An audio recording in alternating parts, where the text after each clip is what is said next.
Hello, can you guys hear me?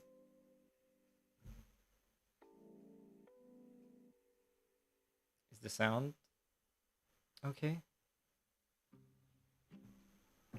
How are you guys doing? Did you have a good weekend? Oh yeah, I had a bit of a jump. Sometimes I forget that the stuff I press on the stream is like uh immediate.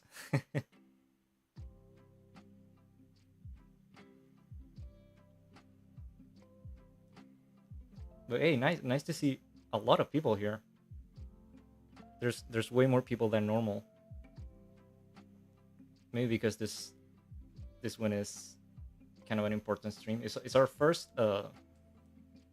stream with a theme, so it's nice to see you all here.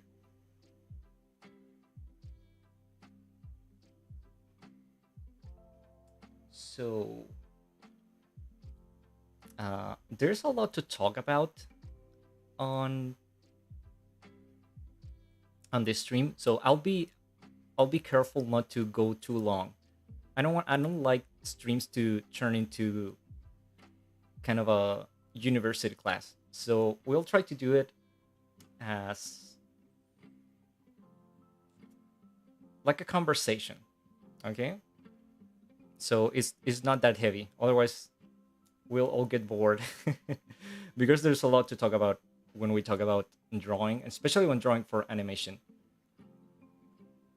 Oh, by the way, the reason I had to move the stream from last time was because I was pretty ready to do it on the day we were supposed to, but in the morning I was like taking all my notes, and I I said to myself, maybe I need to reread all of this, uh, just to make sure I'm not forgetting anything.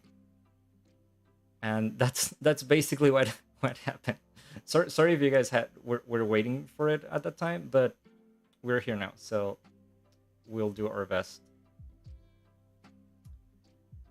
Oh, there's a lot of comments. Greetings from Bogota, Colombia. Wow, how's the heat over there? Here, I'm dying. The weather is so hot here, but thankfully I was able to install my air conditioner, and that's slightly better. Otherwise, my apartment is hell. And someone asked a bit ago, can I ask questions? Of course, you can ask questions. Um, Someone's saying, please advise me how I can learn to draw and get into anime in the future. Yeah, we'll talk about all of that. We'll talk about like anime and stuff like that in a lot of streams, but this one is mainly basic drawing. So the title of stream is basic drawing for animation. So we will go first to basic drawing.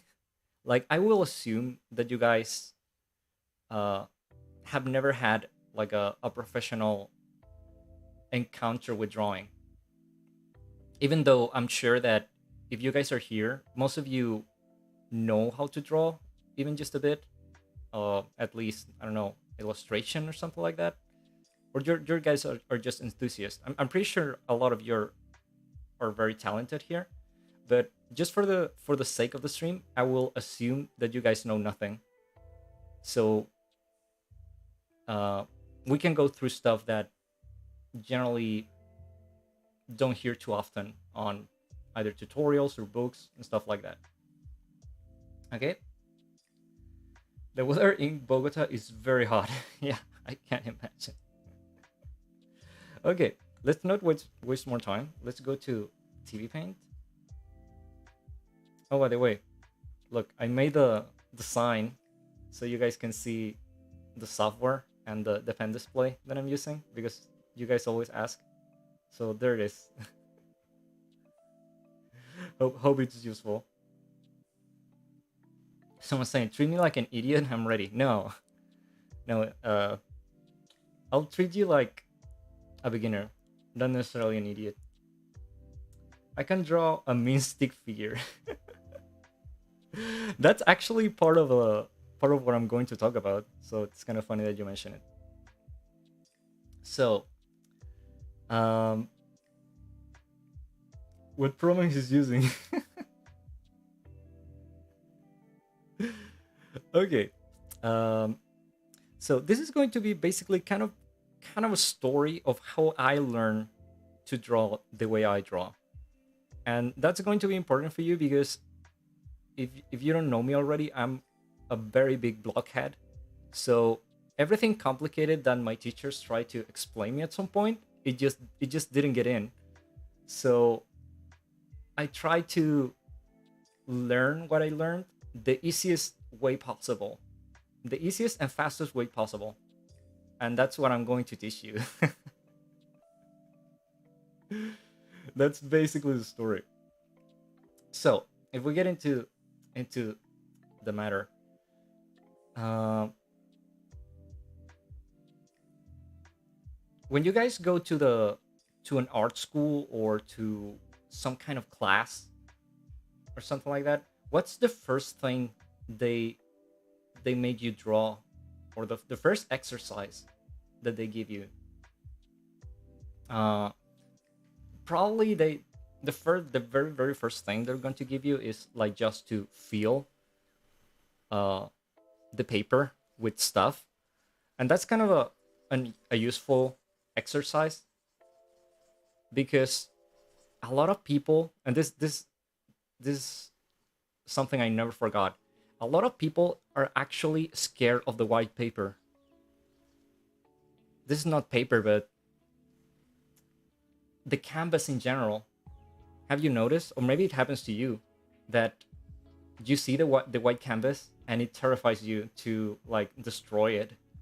So the first exercise they give me was to just fill it with garbage, just to uh, get my brain used to do stuff and to ruin it. And then if you ruin the canvas, you just throw it away, or the paper or whatever.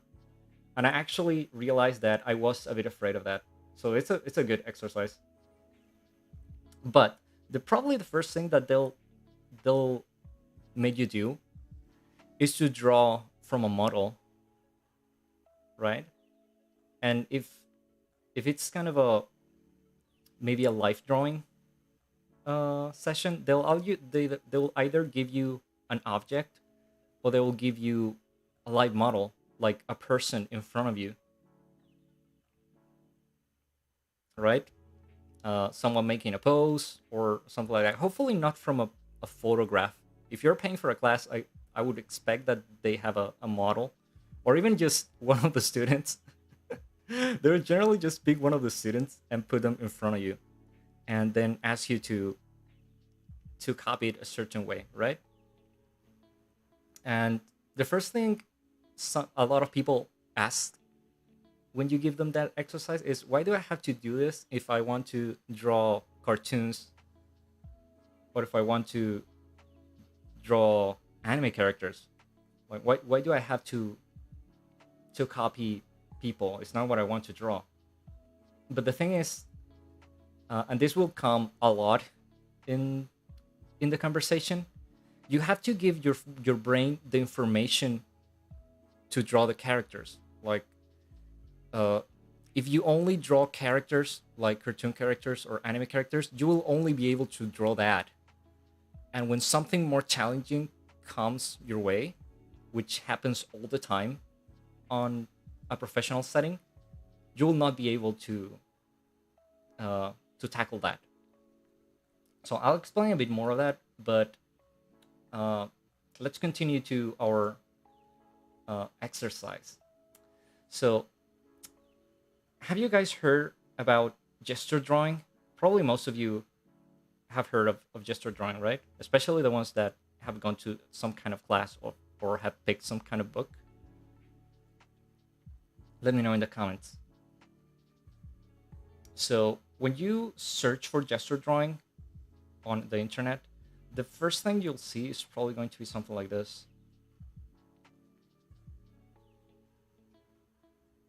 Do you recognize something like this? This is the way most schools teach gesture drawing for some reason. Uh, they'll tell you something like you have to, and this is a great image because it's just the experience I have. They'll tell you to grab a broad pen, and they'll make you go through the process of like sharpening with a knife, so it looks like this, and they'll tell you to grab it a certain way, like from the side, something like that. And then they'll explain you something like, okay, the model that's in front of you, you have to imagine that he's composed of this kinds of lines. Like they'll tell you that there's an S, for example, and there's a C, and there's an O. Like that that's kind of the things that they give you to imagine: the S, the C, and the O. And all of the shapes they want that you're watching in front of you, they want you to translate to this. And they'll put a timer, and they'll tell you to do it very fast, like, I don't know, 30 seconds or 10 or 15 seconds. Have you guys experienced that? Let me know in the comments. Proco and Drawing Force, yeah, exactly. I think this one is Proco. I picked it some time ago, but I think that's Proco. Well, this is exactly the thing they gave me to do, and I wasn't able to do it. I wasn't able to do it at all because it was a combination of things. Like, first, it was my first time drawing from life. Second, I could not grab the pen the way they wanted. And third, doing all of this transformation of the person in front of you to these basic shapes that they want you to do is not that easy, like in a few seconds. So it's kind of counterintuitive. I don't know if you guys have had that experience, but it happened to me, and it happened to a lot of my fellow students too. Like we have a quite a bit of trouble doing this. Like we were like 25 people, and like 3 or 4 people were able to like do it, and they probably had uh, like experience.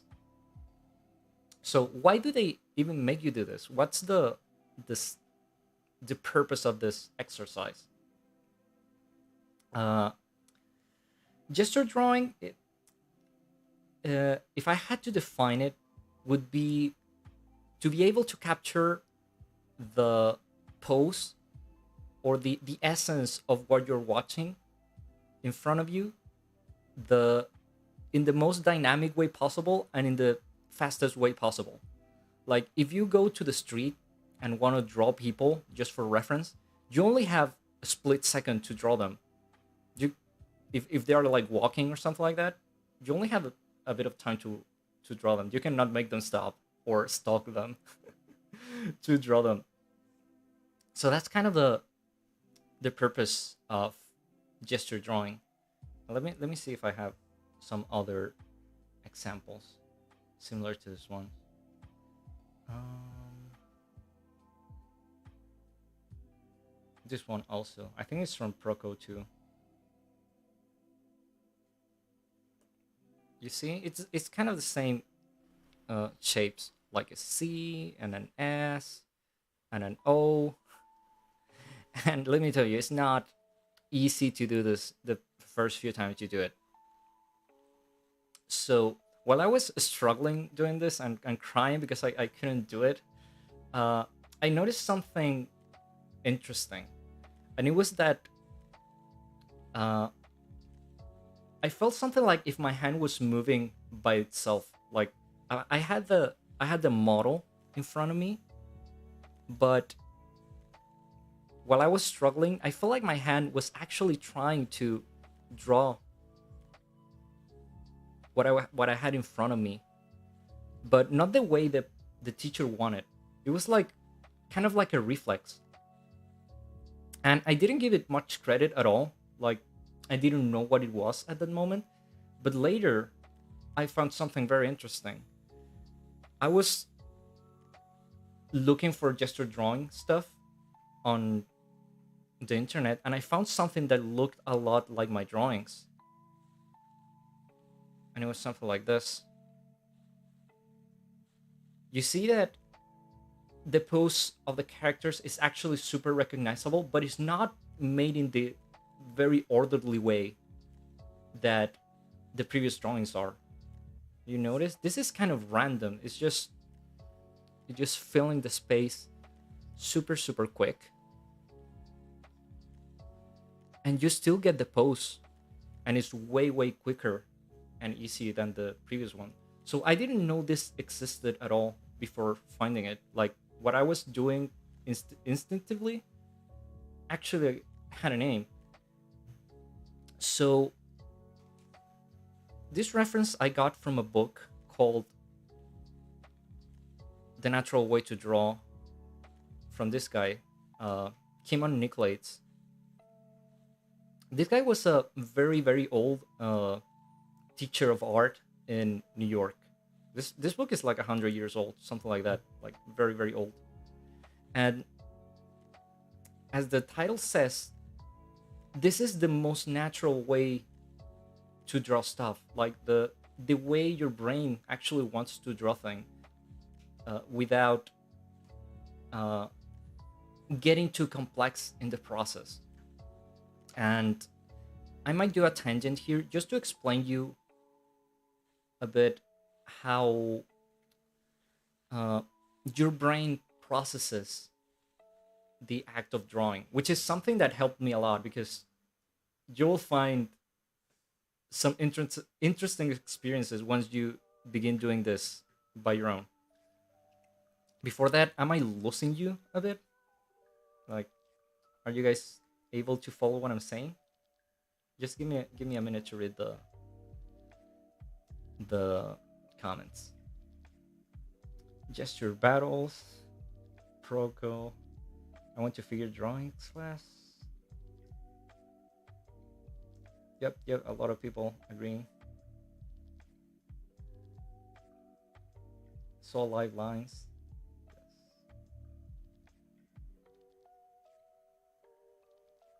Yes. Yeah, so you guys, some of you guys at least kind of understand the experience. So, uh, let's do the little tangent about the brain thing, because honestly, drawing is all about your brain. Even if you're a bit unintelligent like me, it still has to do with the brain.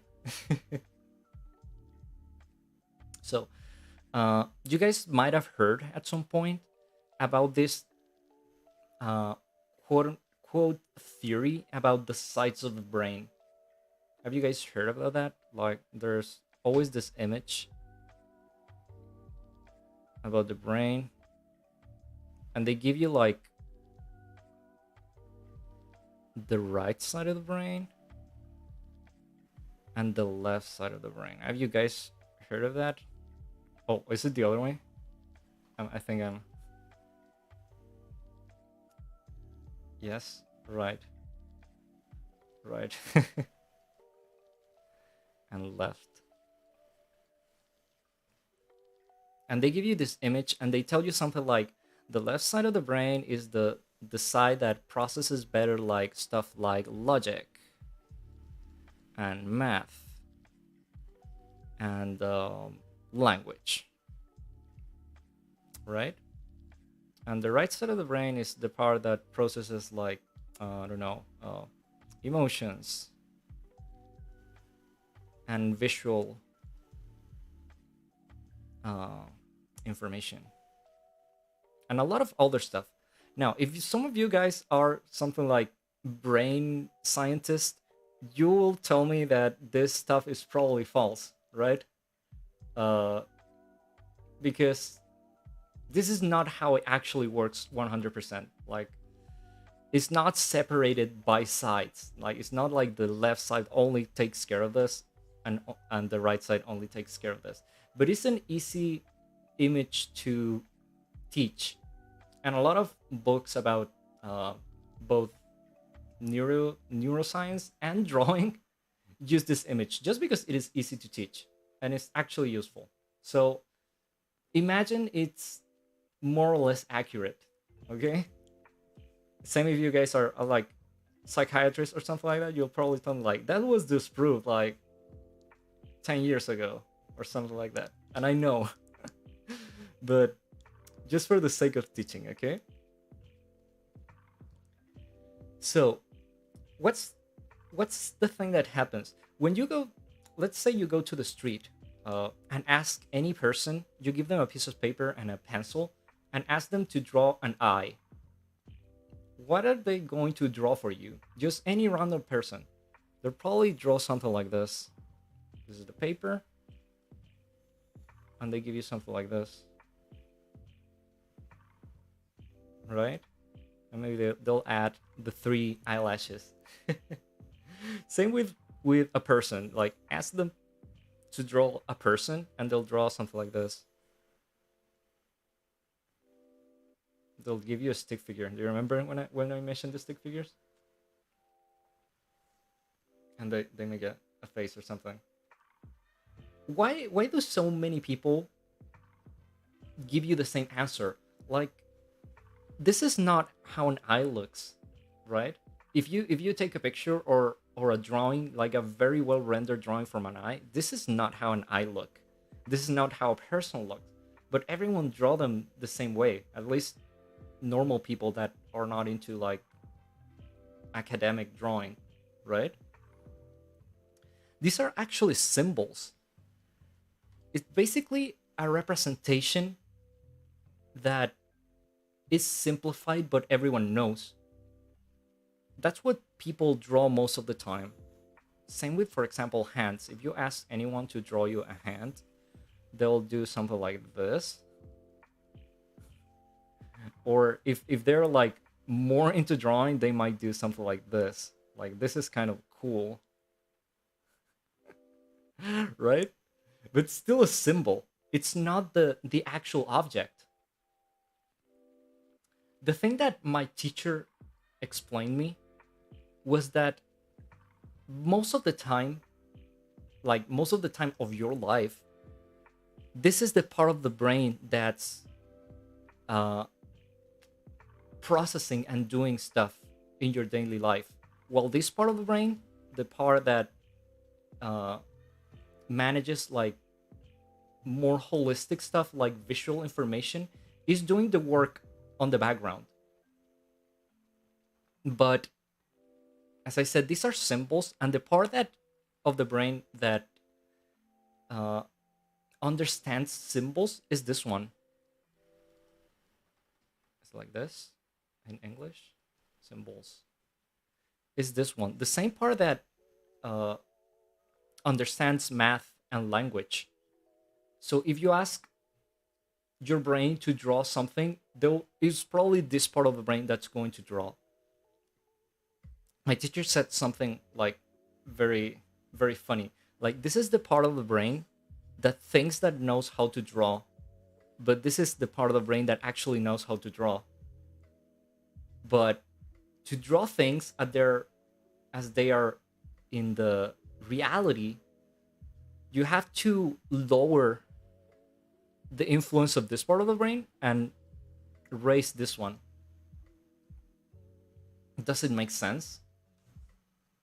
Am I still I still have you? Let me read the comments. Fluent in hieroglyphs. Broken down to most basic shapes. Hands. Yeah, nice. Nice. You can see it later. But yeah, like it's stylization. It's basically the way most of the time your brain remembers stuff, because this is way simpler to draw. Like, it's a very efficient way to say eye instead of spending 10 minutes to draw an actual eye. And this is a very effective way to draw a person without actually drawing a person. And that comes from this part of your brain. So what we have to do eventually will be to learn how to lower the uh, influence of the part of the brain that manages language and logic, and to raise this part of the brain that manages the visual information that we actually need. And we do that through exercises and a lot of practice. Do you guys remember the first lesson, the very, very first lesson of the Animator Survival Kit by Richard Williams? The very, very first thing he tells you. Do you remember?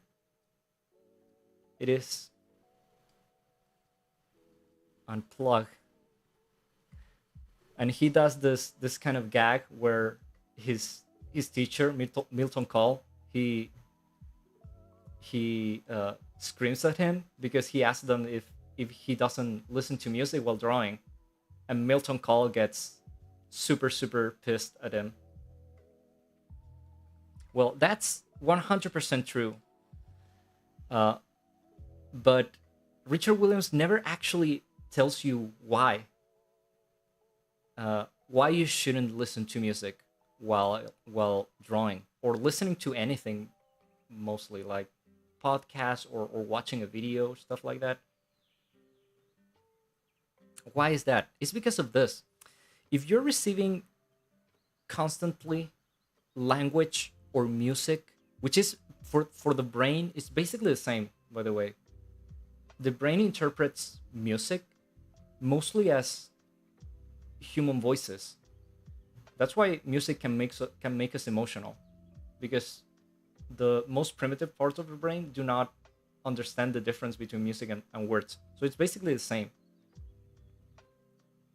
Uh, if you listen to music or watch videos or stuff like that while you're drawing, you will not be able to lower the activity of this part of the brain. So your brain will think that it's drawing like it should with this part of the brain, but it actually doesn't. Like, you keep this part super uh, active while doing that. So it basically comes down to concentration. At the end, maybe I can tell you some of the exercises, like very specific exercises that helped us do this. But for the time, remember that there's two forces in our brains kind of fighting for the influence of being able to draw, and we should pay attention to this one. Okay? So, back a bit to the exercises. By the way, you can ask me questions and I'll just look at them every few minutes. So, I eventually knew that what I was doing here wasn't terribly wrong, and it was actually a very intuitive method of drawing your gesture drawings. But you might also ask me, why do I have to draw a gesture drawing? I don't want to draw gesture drawings. I want to draw characters. Uh, and this doesn't look like anything like the anime characters I want to draw, right? Like, why do I have to do this? What? Oops. Oh. Why do I have to draw this silly little scribble? Or why do I have to learn it? The reason is very, very simple. And actually, it's a simple reason, but kind of a complex process. Every time you do a drawing, especially in animation, you begin with kind of a sketch, and then everyone you have to clean it a lot of times. Like, you receive corrections, and then you have to do a first cleanup, and then it goes to the person that is going to do the digital cleanup, and then the in-betweening. And every time someone touches your drawing will lose um, some of this energy that you have in your gesture drawing. It will look more stiff. That's the reason why you look at the animations of people, and the sketches always look better. Have you noticed? Well, it doesn't even have to be animation, but the sketch that they do on a piece of paper, and it always looks more pleasant than the one you have uh, on TV generally. Have you noticed? It's because of that. It's because the original sketch has way more energy than the final version. Because every time you clean it, it loses some of that dynamism.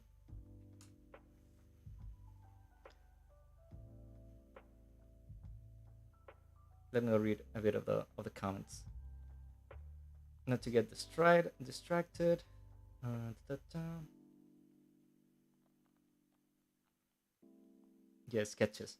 Some people are asking, what about instruments? Uh, like just instrumental music or relaxing stuff like uh, rain sound. That's for the thing we were talking before, like not listening to music. It is the same. As I said before, the most primitive parts of your brain do not recognize the difference between music, like instrumental music, and voices. So it's the same. It will still keep your uh, that part of your brain active. And something interesting will happen once you are able to actually concentrate. And you, a lot of you might have noticed this. When you're really, really concentrated listening to music, uh, what you're concentrated drawing and you're listening to music, you might stop hearing the music. Have you noticed that happens?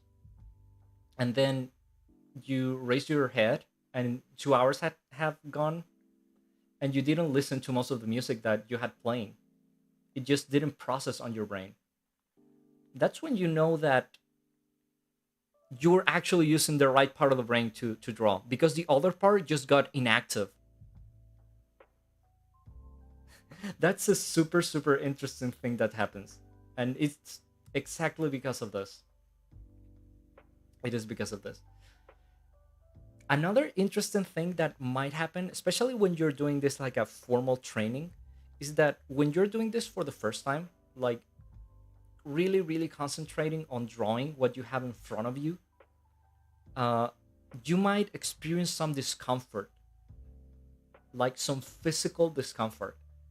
It happened a lot to us on class. Like, for example, some people got itchy, or some people got like very hot.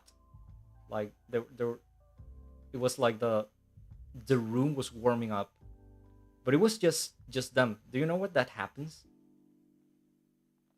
And that happens because your brain notices that something unusual is happening.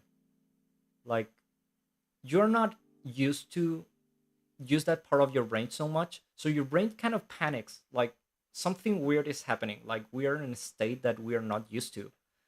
So to get you out of that state that it's kind of unknown to your brain might do stuff to your body, like raising your blood pressure, for example. It's a super bizarre thing that happens a lot when people do this in like a uh, formally and for the first time. We got even a couple of people that got like nosebleeds, but it is the same effect. Uh, it's because your brain kind of panics because it doesn't know what's happening, but it will only happen the first few times, like the first 2 times, and then your brain should get used to being in that state and get concentrated more easily. Someone's saying it's like in sports when you get like in the zone. Exactly, it's the same. It's the same. When you don't have to think about the actual logic of what you're doing. You just do it. That's because you're using different parts of your brain to do it. Mayuri's saying that's just stress. No, it's actually not. I mean, it's physical stress, but eventually your body actually relaxes when you do this, because the parts of your brain that uh, take care of logic and language and stuff are being used 20 like 24/7. So if you lower their use, your brain and your body actually relaxes a bit. So that's kind of interesting. The feeling when you're blessed by art gods and start bleeding.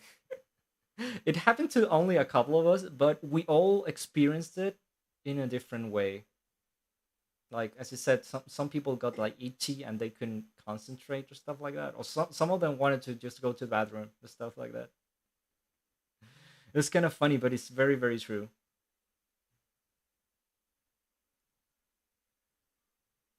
Someone's saying, I once drew for hours, and when I finished, I realized I was very, very hungry. Yeah, like time passes super fast when you're concentrated. It happens to me sometimes when I'm animating and I sit at like I don't know 5 p.m. or something, and then in just a bit it's midnight and I haven't eaten at all. It's the same. It's all the same process.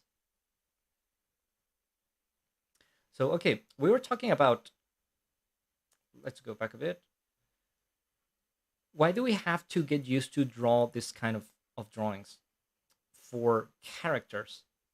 Because we're talking about like drawing characters for animation. It's especially important for animation because animation is moving all the time. Like there's you have to be able to depict the energy of moving.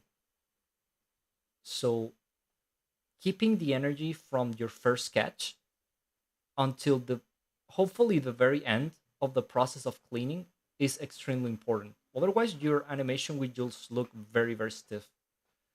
And it happens like even even in anime, a lot of people that are getting into anime are not actually trained on this kind of stuff, which is kind of sad.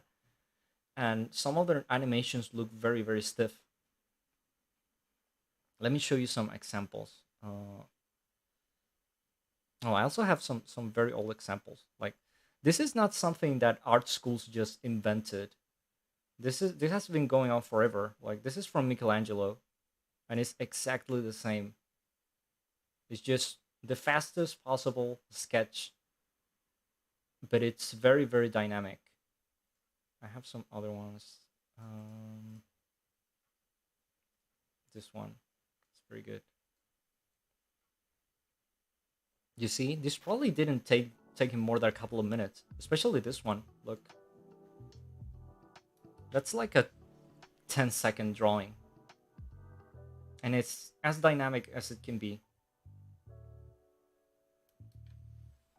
So I learned this from, as I said, that book I found, The Natural Way to Draw.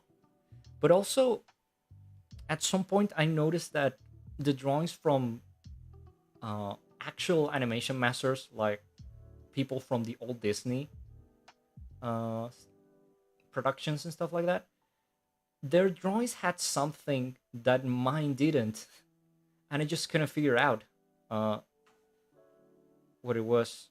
It's something like this. This is an image I came across a lot, and they're just nice to look at. Some others, this one for example.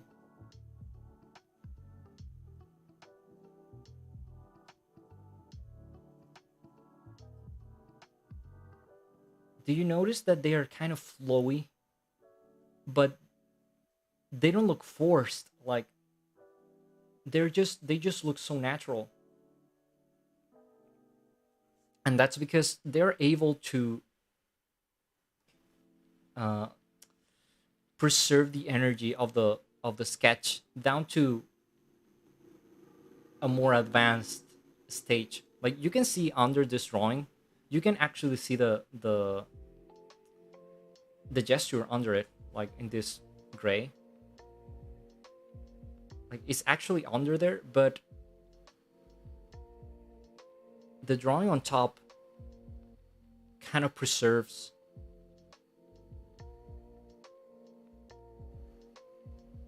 the nice shapes and energy of it. And that's when I understood why they try to teach you the shapes thing at the beginning. Do you remember the Proco thing? Like this one? It is the same shapes. Let me try to minimize it a bit.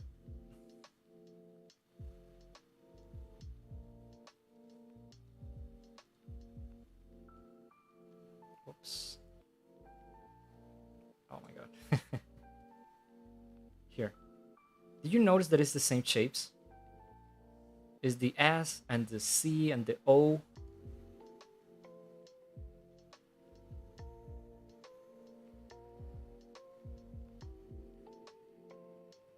So my conclusion was that this method of simplifying your drawings into these basic shapes was actually to preserve the energy of an underlying gesture. It wasn't to actually be the gesture. It's meant to do this. It's meant to preserve the energy as much as possible, even after you clean it. So that was my probably not so big discovery, but it's something that you don't hear talked a lot. At least they didn't teach us this at school. We just had to figure it out. Let me read your comments for a bit.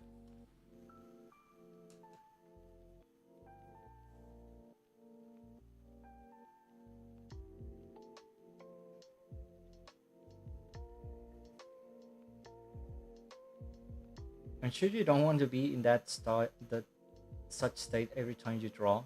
It's just your brain going against the symbol drawing. Uh, there's a middle point that we're going to talk about that, like being on that state all the time. Especially when you draw for animation, there's kind of a sweet spot for that. Someone's asking, when did you start drawing? Like 10 years ago, something like that. I was studying something totally different before getting to animation. Have you ever seen the drawings of Domir? I think that's how it's pronounced. I've seen similarities to the Disney style. Let me Google it. I've probably seen it, but oh yeah, I've seen some of these drawings. Yeah, the reason why the some of these drawings, and the reason why I think these drawings from old animation masters were so good is because these people were not actually trained as animators. They came from very prestigious fine art schools, so they learned this from this, not from animation books.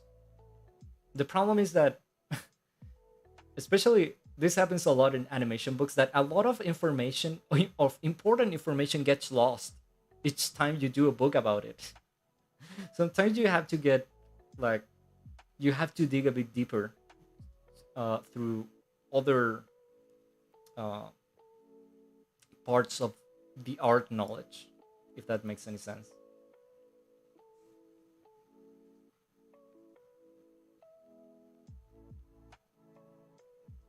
Okay. Ta-ta.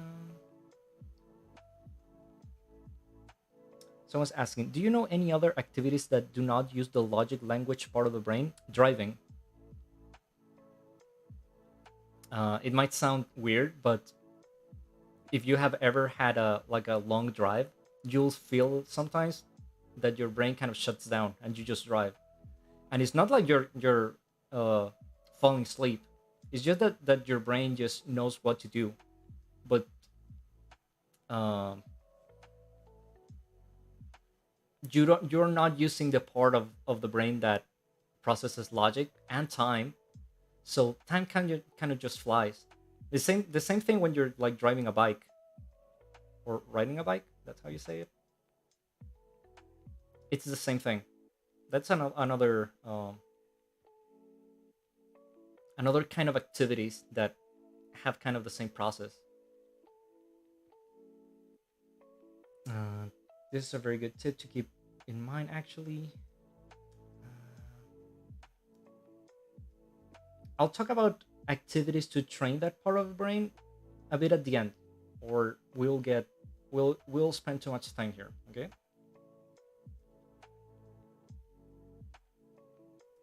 How do you replicate the gesture or of energy of poses that are just static or standing? By It's a bit about letting your hand go, because not only people have gestures. Every object has a gesture. Like in the book, like in the natural way to draw, uh, the guy says something like even pancakes have a gesture, and he just does something like this. Like that's the gesture of a pancake. But I did it uh, very fast and not actually caring about the shape. That's one of the important things. People uh, sometimes when they want to draw stuff, especially stuff that are a bit complex, they begin by doing like very very slow lines. Like, let's say I'm drawing kind of a hand or something, and they go bit by bit, and then they finish the drawing, and it doesn't look anything like the like the actual thing. But that's because probably they don't begin this way. Some people or other people like to do like structures, like very geometrical structures, like for hands and stuff. I sometimes do this with hands because they're just difficult to do in perspective, and they'll do stuff like this. But notice that I'm so used to it that even this kind of drawing is super rough.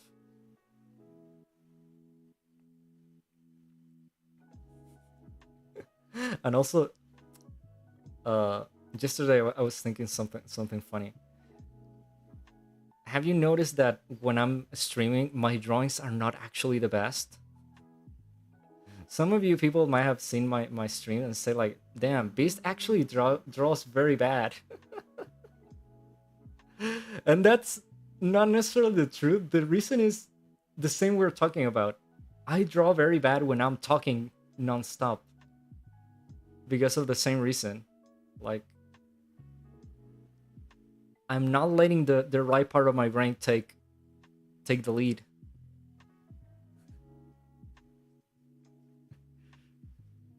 In case you some of you guys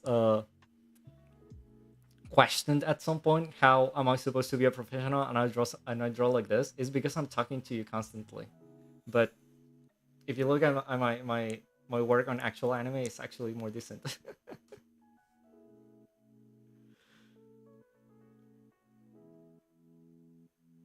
Salad fingers.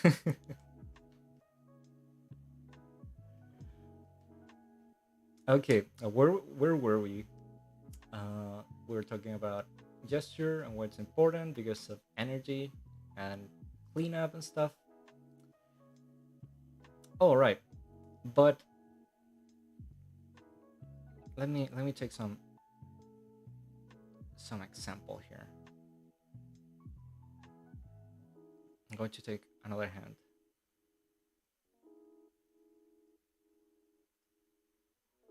No, maybe I should just bring them all again.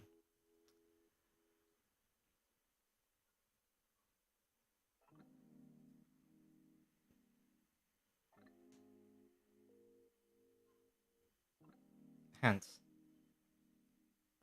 As I said, anything has a gesture. Not only people and not only like living things, but I like to practice pretty much everything with gestures like hands. Let me see how's the best way to do it, uh, because I don't want to mislead you on this process. Let's see if I can do this without my computer exploding. So we talk about gesture, But you might be asking yourself, what do I do after the gesture? Like I just ended up with some random scribble that is not actually very useful for my cut of anime. Well, the gesture is going to serve as the basis of whatever you're going to draw. Let's say, for example, I'm going to be super fast on this too. Mm, this one? No, this one. Say, for example, you do something like this.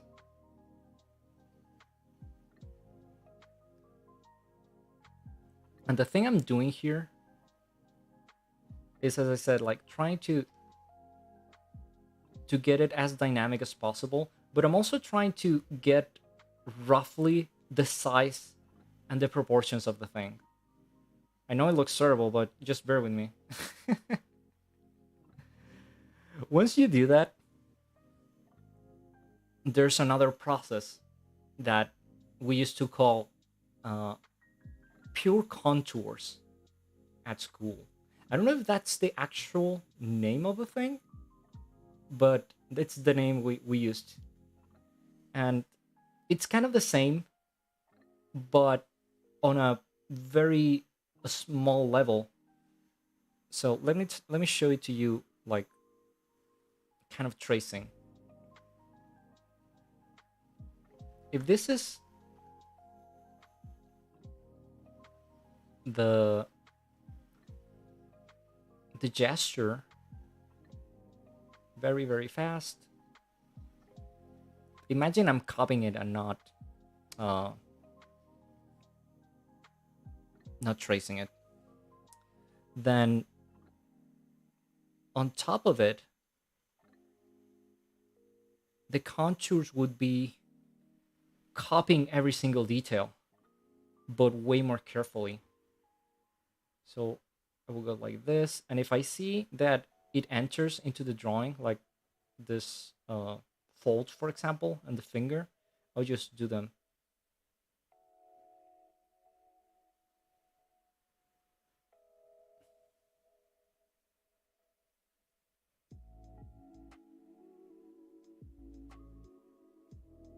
You see?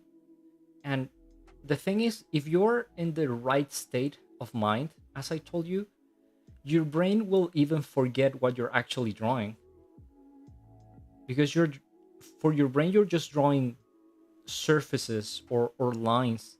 It will forget actually that you're drawing a hand or a finger, and that's what you want, because you don't want your brain to interpret this as a hand. You want it, you want just the purest possible visible information. Remember, if you think of it as a hand, you're activating the wrong part of your brain, and that part of your brain thinks that knows how to draw a hand, but it actually doesn't.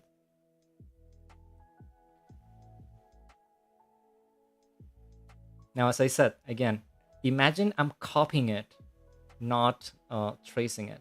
Just for just to make it quick, I'm doing this. Okay. But in the end, you end up with something that looks more like a hand, right? Not the ugly sketch underneath. You can just throw that away. The the actual uh the actual gesture drawing, almost no one sees it. People just throw it away or they erase it. So do not worry if it doesn't look amazing. It doesn't have to.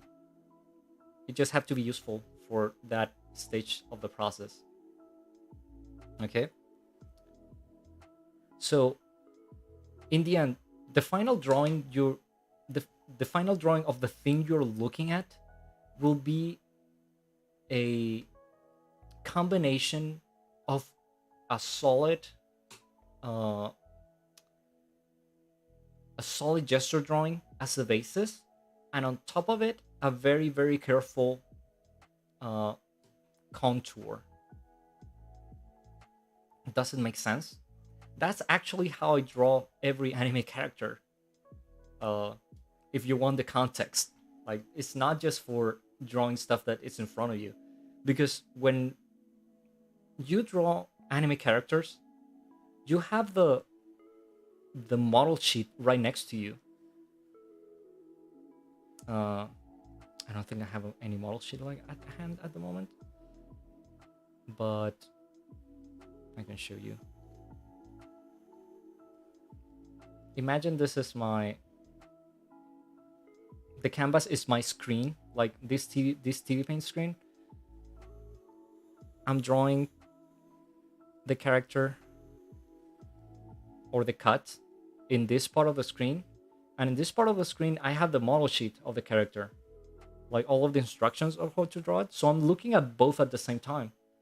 So I do my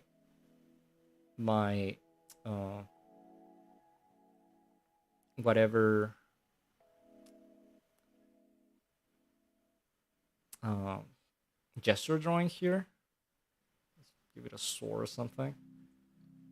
And then on top of it, I'll just be looking at the model sheet and copying it over here.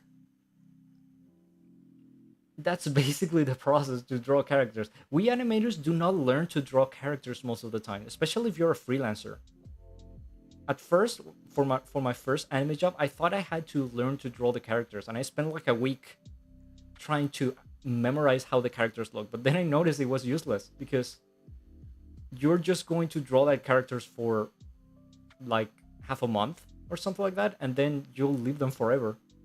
So you don't actually have to learn it. You just have to be good at observing. Is that a word? Observing? No, probably not. You have to have a good observation skills and be able to copy from the model sheet kind of accurately. Is that making sense? Let me read your comments. Don't worry, the same happens to my animation teacher, and it might happen to me too if I try to draw and talk at the same time. Yeah, it happens when you're drawing, for example, in a blackboard and trying to do a class, and all of your drawings suck because you're talking to the class. Someone's asking, what is your first language? Spanish. It's called pure contour, also known as linear. You know, I thought my teacher had invented that name because he liked to invent a name for stuff. But nice to know that it actually exists. Someone's asking, oh, this is the first time I've heard of TV Paint. TV Paint is the second most used software for anime after CSP. The thing is with TV Paint is that it is very expensive compared to CSP. Oh, Tarako. Hello. Nice to see you here. Being able to get all this knowledge for free is insane. Hope it's useful. I wish I'd had all of this information when I was beginning, and I actually got a bit like, I don't know if you guys remember that Jared used to do these old videos about anime, and those actually very useful. But when it comes to drawing, I think there was still not a lot of information available.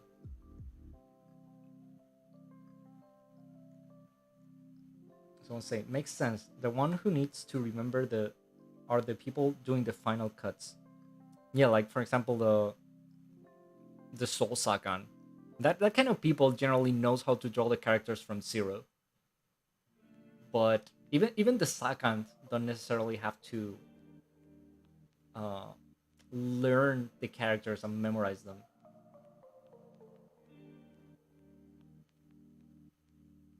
You don't need to memorize every little detail. Yeah, you don't.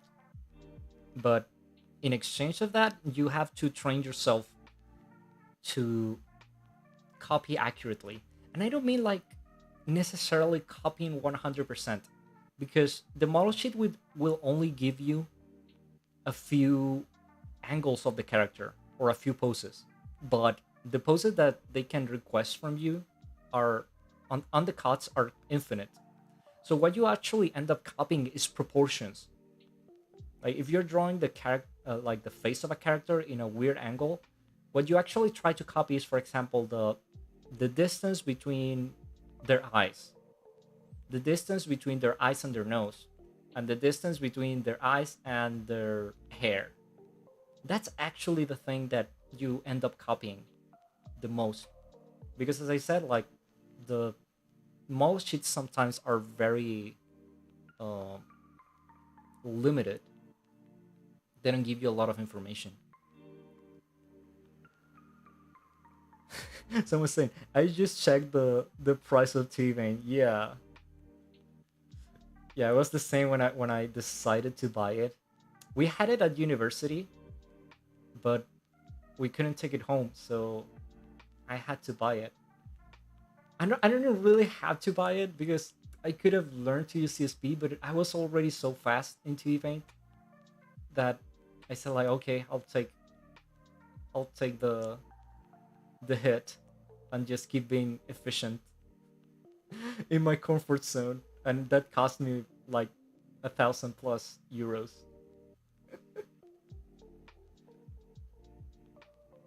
If you could do a video on how to use T-Paint, that would be awesome.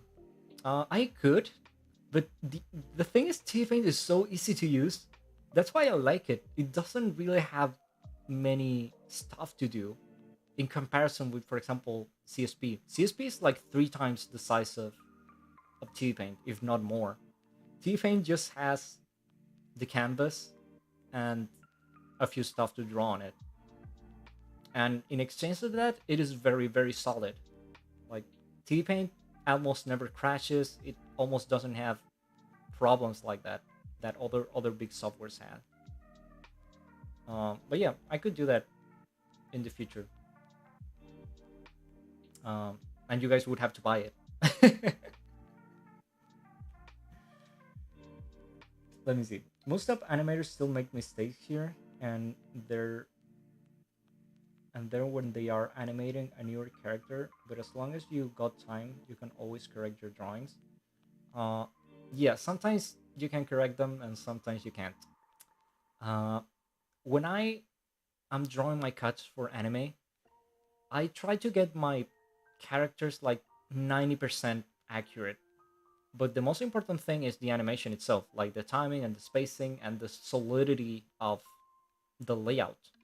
Because I know the second will later come and still change all of my drawings, even if they're 100% accurate, they'll still change it. So I do not bother too much to make them exact, like 100% exact.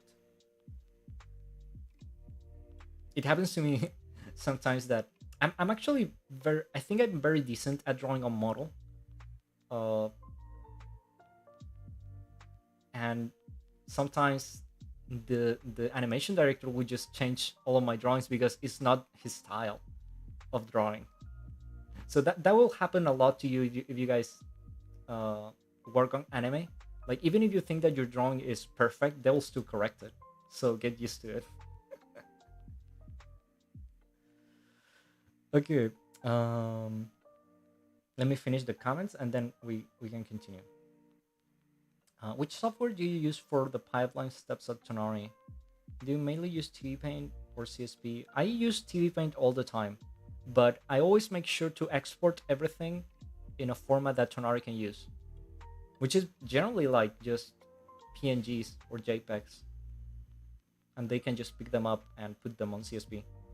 Like even if I use a different software, I try not to be disruptive on the pipeline. That wouldn't be good. Bert is saying everything you're learning here you can do in CSP. Yeah. I wonder if I can still use my old student card to get a discount on TV. Try it. Try it because it's not fun to pay all that money for it. My CSP crashes sometimes. Yeah, that happens. That still happens with CSP. Does TV come with a monthly sub? I don't think so. I think you just have to pay the whole thing. But isn't TV Paint also more limited to what you can do for brushes, for example? You can do your own brushes for TV Paint, just like Photoshop and stuff like that. But for animation, really, you don't need almost any brushes.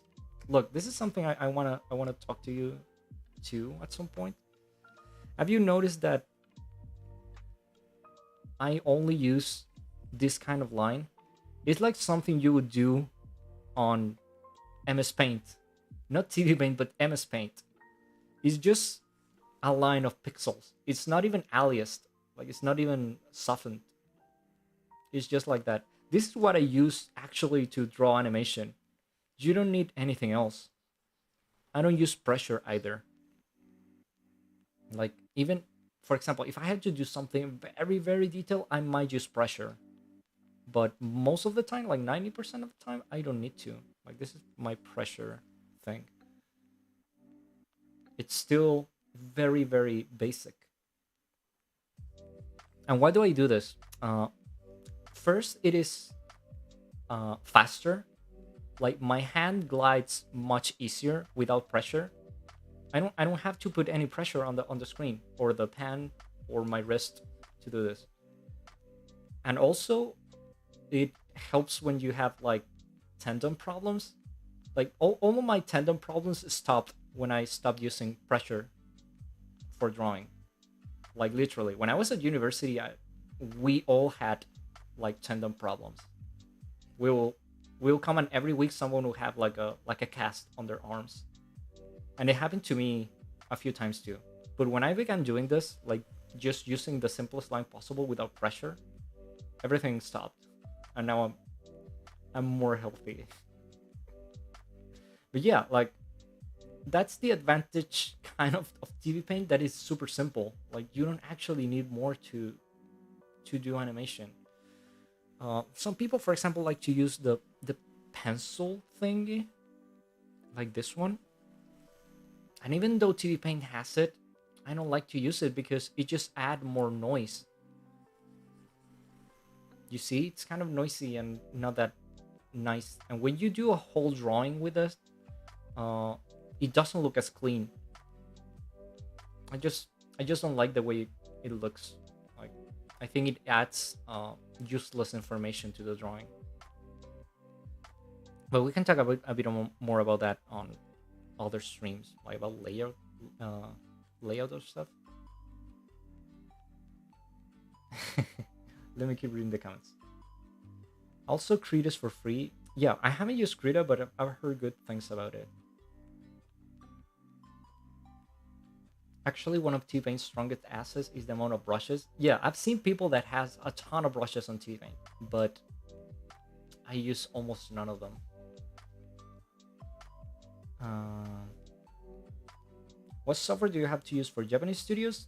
Whatever, as long as you can export the things they ask you. Basically JPEGs. You can use whatever you want. But then most normals are CSP and T-Paint.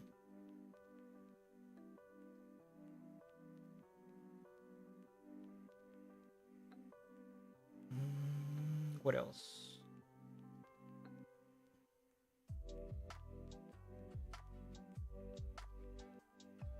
Someone's asking, I wonder if there are any exceptions for certain drawings that some animators do, like the sudden art style changes on some animes for a few cuts. Um, that's if we're talking about the same, that's kind of a decision of the director. If the director wants to be like more free with the art style, like for example the latest episodes of Jujutsu Kaisen, it's noticeable that a ton of different people drew the things the way they wanted. So that's probably not even that they didn't have time to correct it. It's just the director wanted to have different art styles just to make it more interesting.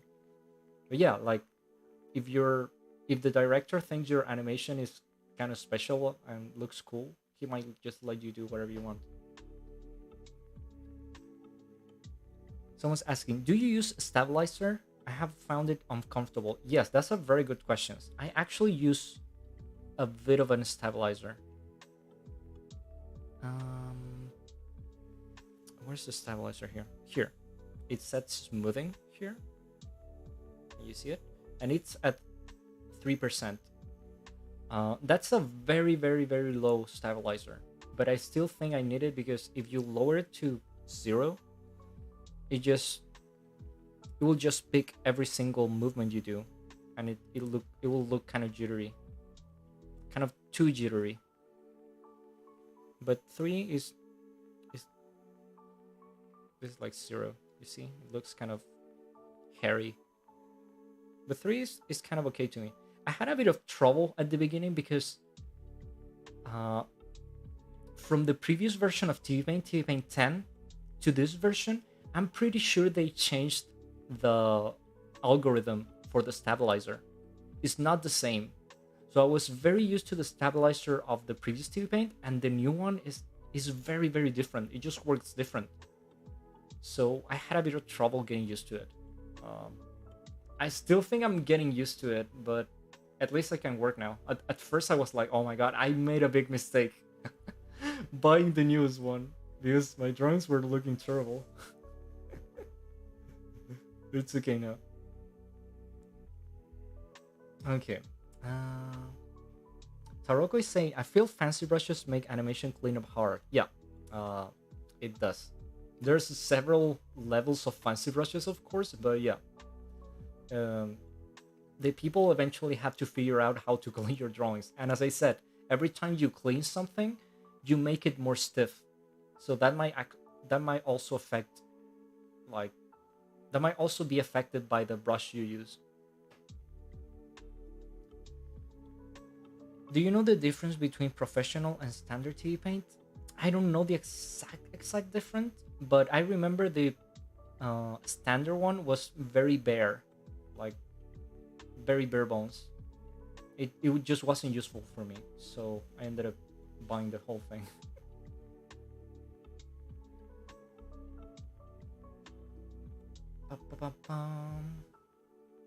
How much time have we been here? Oh, we have been here just an hour. Yeah, because someone's saying you gotta tell them about remaking the gesture of the action movies. Yeah, I'm going to talk to you about that. That's my secret exercise. But that goes kind of at the end. Man, I'm so happy there's so many people. It's twice as many people as we had before, so there's a lot of comments.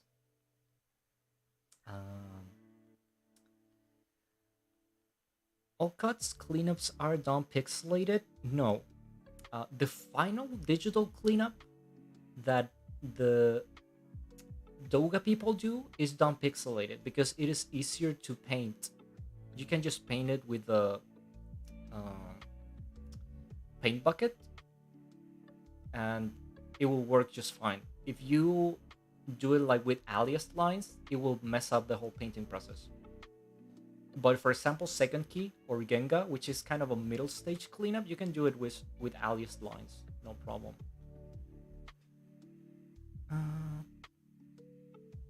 Dreamer is saying, you say that in the industry they ask you to export JPEGs, but I've been watching Dong Chang's video and he said that several occasions you have to export Targa.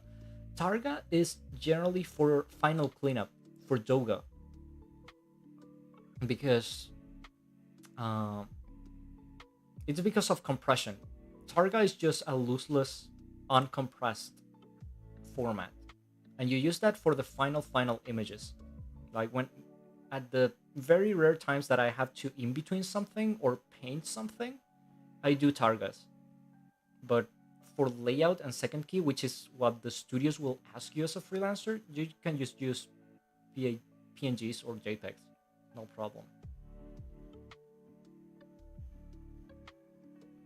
Imamura isn't for the win, just an non-pressure brush. I love Imamura.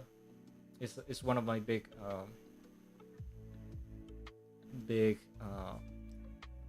references. Actually, let me look for something I had here. Yeah. the guys from Saga Foundry probably remember that, and I showed them this. Let me close some of this stuff before hands.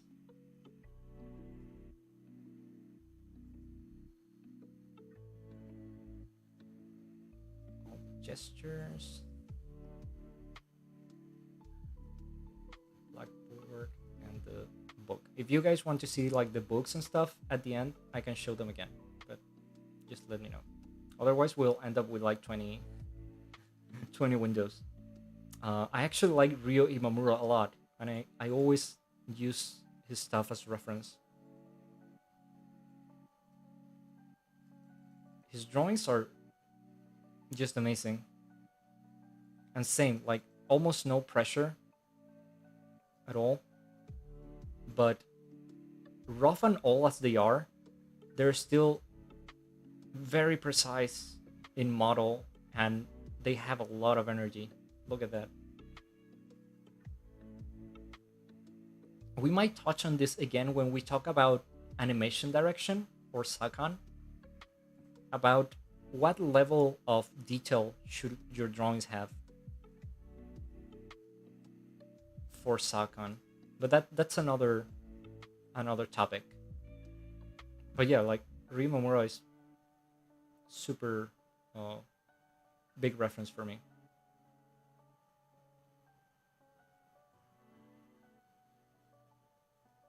Okay.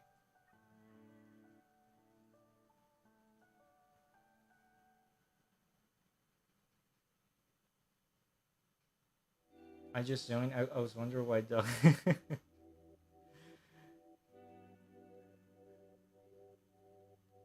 Dunchan says to use anti-aliasing for line work and then smooth it out. I don't know what he does, but I think both work.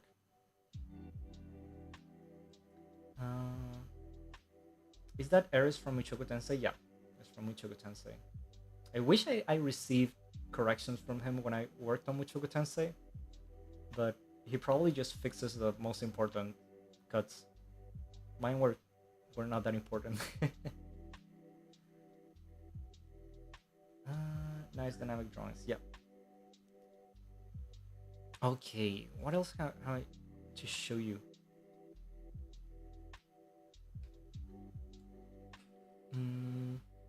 Oh, okay. We were talking about how like Disney animators use like simple shapes and stuff to uh, preserve the energy of the gesture. Do you remember? Uh, let me bring that image again, like this one, right? But someone might also say like these drawings are actually very different from anime. Like these are way simpler. Like, do you find something similar in anime or more complex characters? You actually do, but it's a bit harder to notice. This is kind of a middle point. It's not anime, but it's still a more complex character. This is from Glen Keane, from Tarzan. And you see that even though the character is way more complex and way more human looking, it still has the same kind of lines. And it has a beautiful flow of shapes.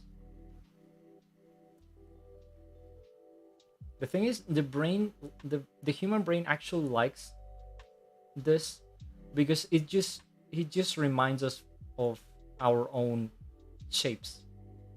There's this theory that I don't know if it's true, but it kind of makes sense that people like more rounded stuff for everything, like for objects and stuff, simply because if you make a cut on any part of the body, it's going to be a circle or a rounded shape. So basically everything that reminds the brain to something human looking, it's more pleasant. But you see how they manage to preserve this energy even on more complex characters with this kind of shapes. It's very, very interesting.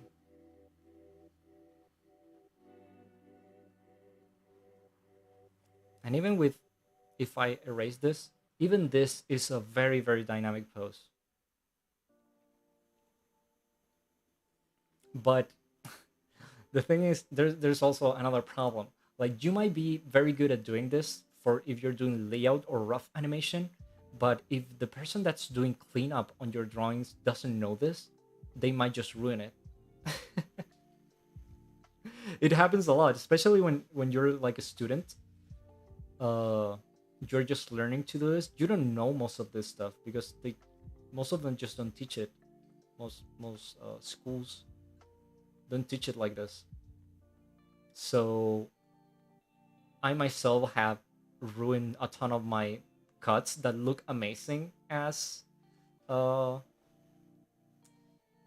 as a rough drawing, but when I try to do the final digital cleanup, they just look stiff as rocks. And it's because of this, because I didn't know how this worked, but now I know. And yeah, the people from Sakura Foundry will remember this because it's my favorite reference for this is the author of Baki. Do you guys remember we talked about this? I think the author of Baki, the fighting manga, is just the best at doing this. His drawings are just the most dynamic and energetic drawings I've ever seen. He would, if he was an animator, I think he would be one of the best animators in the world because he just does this on instinct. Look at the amount of force that these characters have, and it's because even down to the fingers.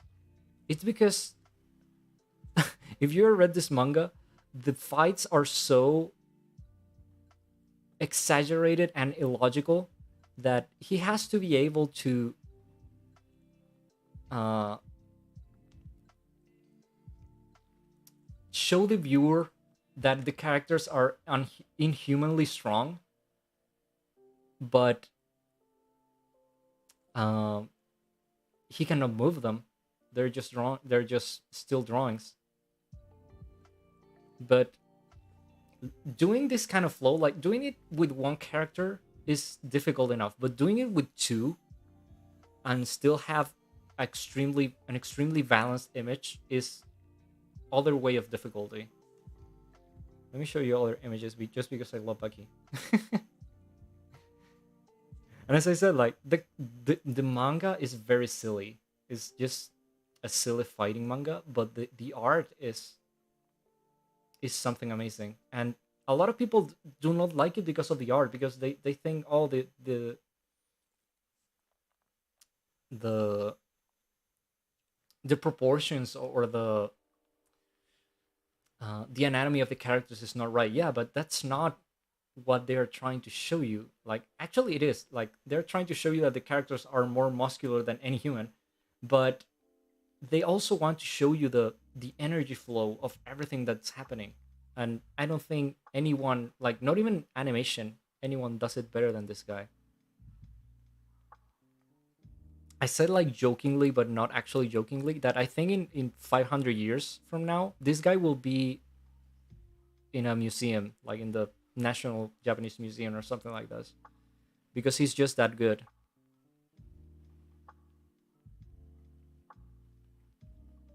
So if you can even take a look at the images online, even if you don't read the silly fighting manga, I think it would be extremely useful to you to just study the images. I wish I had like a fraction of the ability of this guy to show energy on a still drawing.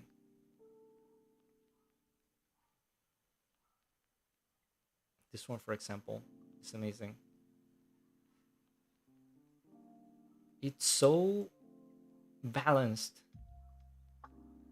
It just flows so so easily. And even if they didn't have this this path, you kind of would still know what's happening.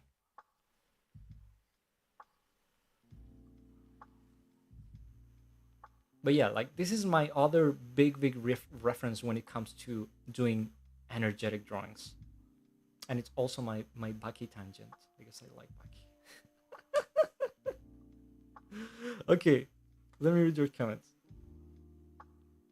Uh, um, someone saying you work on Mushoku Tensei. Yeah, it was actually one of my first jobs. It was very fun.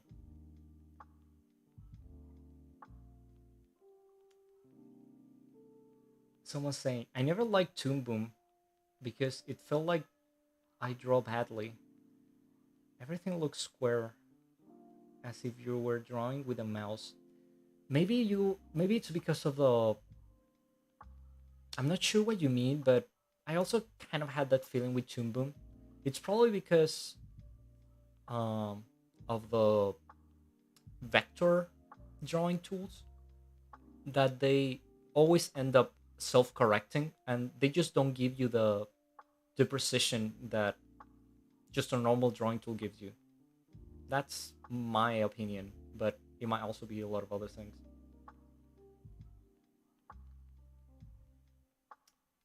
No wonder why people love Ghibli movies. Don't say the characters' body are very veiny and way too bulky. Some people just don't like that. Yeah, I they are made to be bizarre looking, of course, but you don't need necessarily to like that to appreciate um, how well drawn they are necessarily. Like for example, I have a like an extreme drawing for that. This one.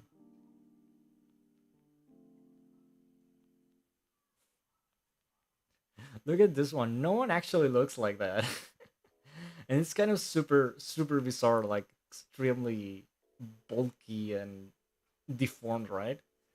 But the same principle still applies. Like, look at the tension from the center of his body down to his fingers.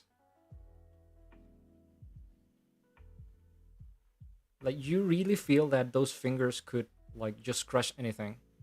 And it's because of that. Like he's or the people that clean these drawings are able to transmit all of this energy from one part of the character to the other flawlessly.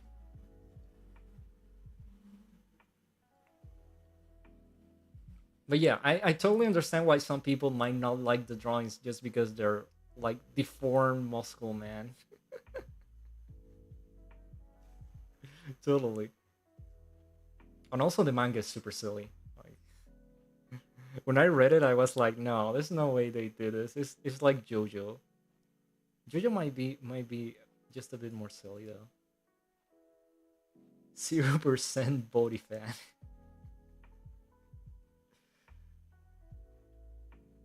It's like JoJo. Yeah. It's been some time since I read JoJo, like several years actually. But I'm pretty sure I could find something very similar on JoJo. Not so much in the anime. I actually thought the anime was a bit stiff. But the manga was different. But they were talking about JoJo. JoJo tangent. Have you guys watched the OVAs of JoJo, like the ones from the 90s? Those are something totally different. Uh, the animation is, in my opinion, is not even comparable to the current anime. Like people like the current anime because of the style and because it's silly.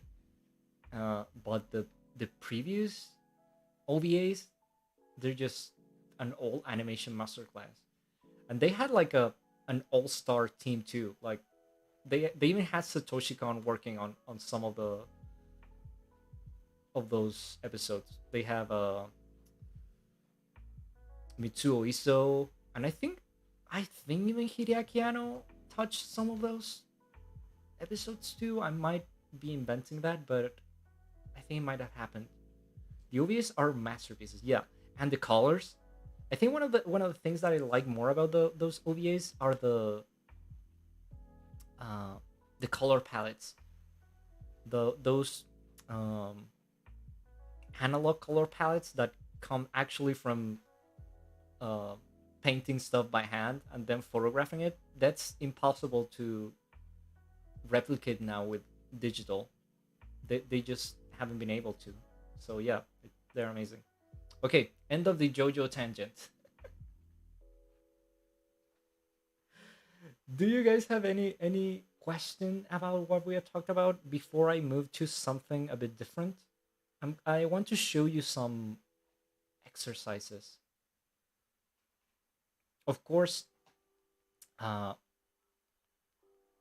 all big topics like drawing and stuff, we could be talking about this for days. That's why you have several drawing classes at university and stuff like that. But I'm just trying to steer you a bit uh, in the direction I took, which I think is some of the easiest ones. So you don't waste much time on things that are not going to help you. Oh, that reminds me of something. Uh, I don't have the image, but you guys have seen those how to draw anime books, right? There are some that are very funny looking because they're just so bad. Uh, and every time we as Tonari used to go to conventions and stuff like that, we always would use them as as examples of things not to use. But now that we talked about this, you guys might know why you shouldn't use them, right? Not necessarily because they are bad. Like there are actually some decent looking anime books. Um, for example, if you go to Japan, uh, in, the Japanese have some amazing how to draw anime books. But even if they are amazing, I think they're still not the best thing to begin with. And the reason is, uh, if you learn from the beginning just how to draw characters, you will not know how to draw something different in the future. Like, let me, maybe I can draw example. Uh, Human beings, like the actual image of a human being, is like 100% of the information. Uh, but an anime character is a simplified human being, a very very simplified human being. Um, Anime characters are, especially the faces, are actually just a collection of symbols. Uh, just like we talked at the beginning. Remember that we said like this is not actually an eye; it's a symbol of an eye. It's the same with anime characters' faces. Like anime characters' eyes are like this, or you can even look at my model. It's the same. I like this, right?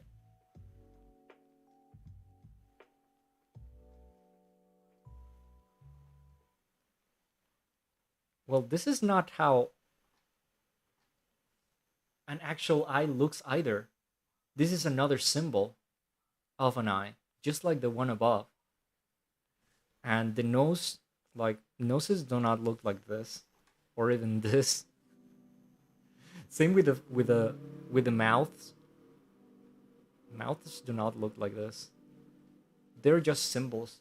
So anime characters, especially the faces, are just collection of symbols that are simplified versions of the actual thing. Very, very simplified versions. So if you only know how to draw the simplified version, when you need to, I don't know, draw something from a different angle or just draw something different that the studio asked you, you will not know how to do it. On the contrary, if you begin studying from the actual human being, you'll have all the information. Building the symbols will be way easier from the whole information to the simplified information, but the other way around is almost impossible, and I know that for experience. That's my opinion about how to draw anime books. I actually have a lot of them. I have a lot of good like Japanese how to draw anime books, and I use them from time to time, but they are not the basis of my skill set.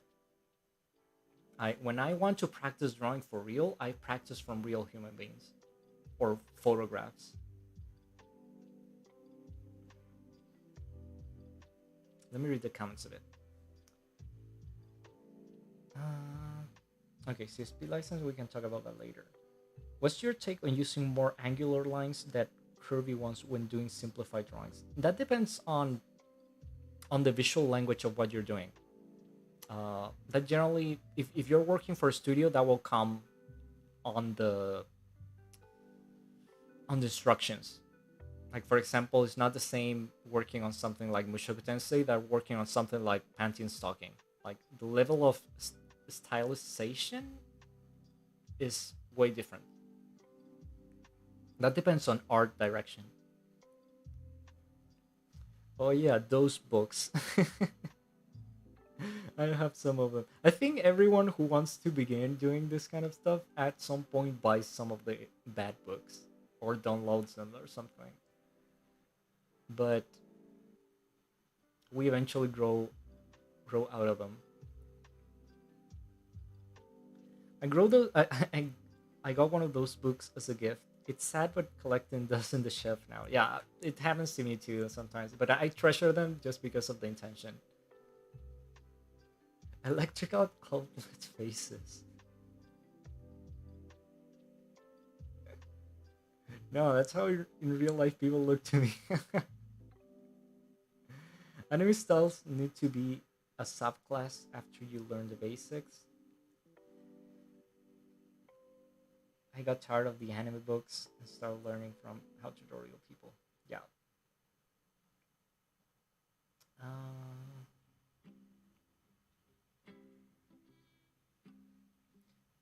Yasuo Moroi's anime private school. Oh, I know that guy. I also follow him. Uh, yeah, I imagine his stuff is pretty good, but uh, same. Like Japanese do not really like to translate their stuff, which is kind of sad. But now you can just translate it uh, with your phone. I can actually read most of my books with just my iPhone and the Google Translator. Those books are the rite of passage. Yeah, kind of. Let me take a sip of water.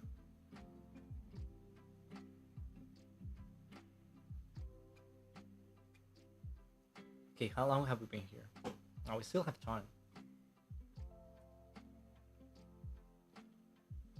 Okay, let's talk about a bit about exercises because we have talked about theory a bit too much for the moment. But this is another thing I wanted to tell you, like the thing about anime characters being a collection of symbols. So I'm happy we went through that. And as I said, this is mostly for the face. Anime characters from the head down are actually pretty realistic. Have you noticed? Uh, it's just the faces that are weird, and sometimes the hands. Hands also get stylized a lot, but the rest of the body are generally very realistic most of the time. Okay, I think I closed my hands, but I'm going to get them again. By the way, aren't you guys tired? Am I am I talking too much? Didn't you know? But we haven't had 2 hours yet.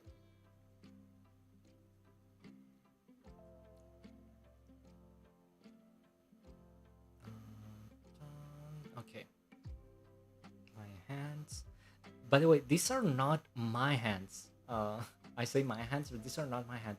These are from uh, a stock photo artist that I found on DeviantArt years ago, and I actually tried to uh, contact him to ask him for permission to show this, but he's been inactive from for years. So I think he didn't look at my thing. But as far as I could read, I think the Creative Commons thingy lets me show it to you. And if not, he's free to contact me to tell me not to do it. Just so you know. This guy is amazing though. Like it has I don't remember the name at the moment, but it has a ton of poses with hands, feet, whole body, grabbing objects and stuff. If you look for stock photos like for references on DeviantArt, you'll probably just find this guy. But okay, I'm going to do this again.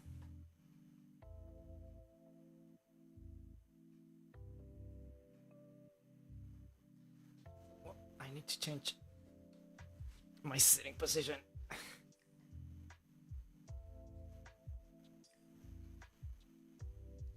Okay. So this is the main way I practice drawing. Uh, Drawing anything basically. Uh, People, hands, I don't know, maybe cars and stuff. You can practice anything this way. I basically do a long canvas, so I have the same space on top and on the bottom, and I just copy whatever I have on top. But I do it very very fast, uh, like 10 seconds, 15 seconds. That's the most I generally take, especially if I'm just doing gesture drawing. Like I did this already, but I'll just do the gesture of this.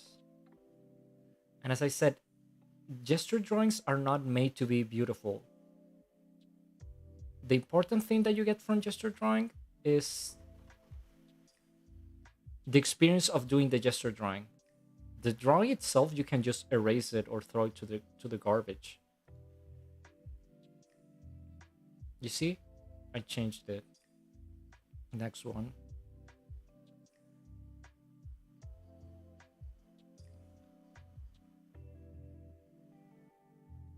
Just getting the pose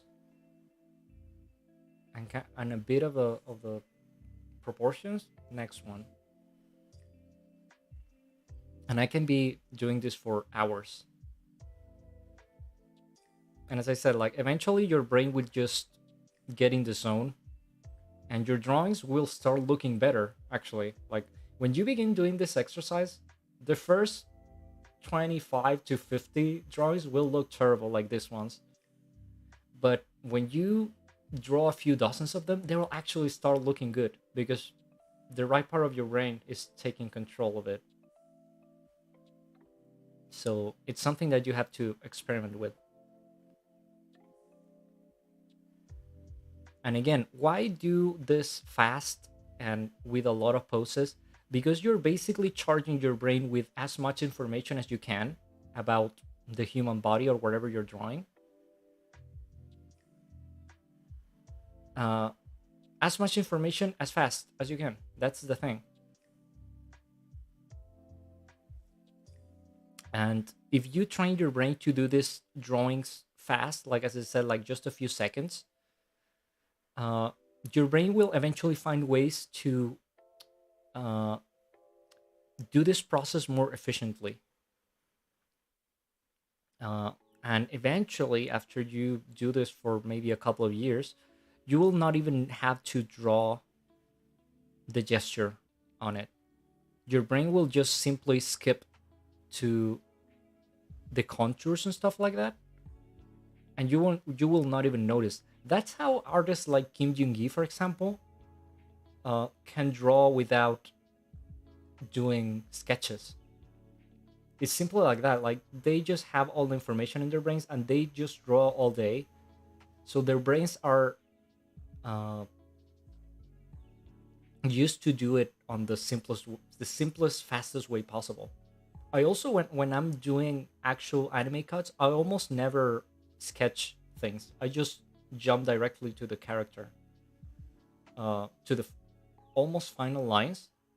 I generally do not do the whole like sketchy pose most of the time. My brain just does it.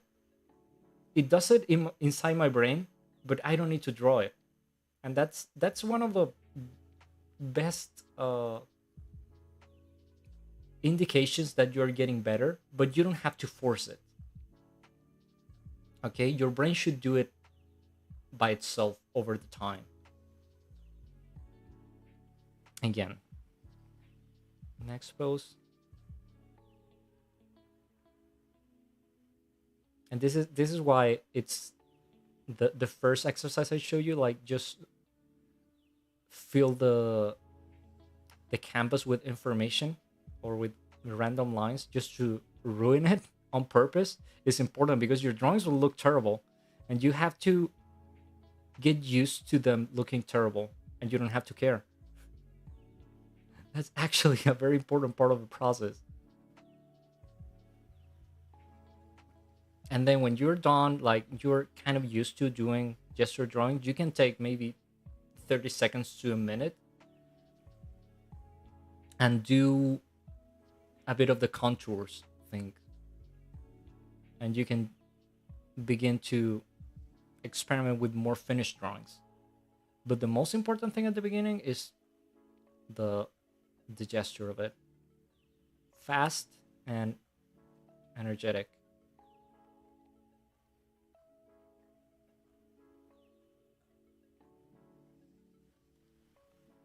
Next one. This is going to be the last one before I show you the other exercise, which is kind of the same, but it's just a more interesting version of it. In the meantime, you can ask me questions and stuff.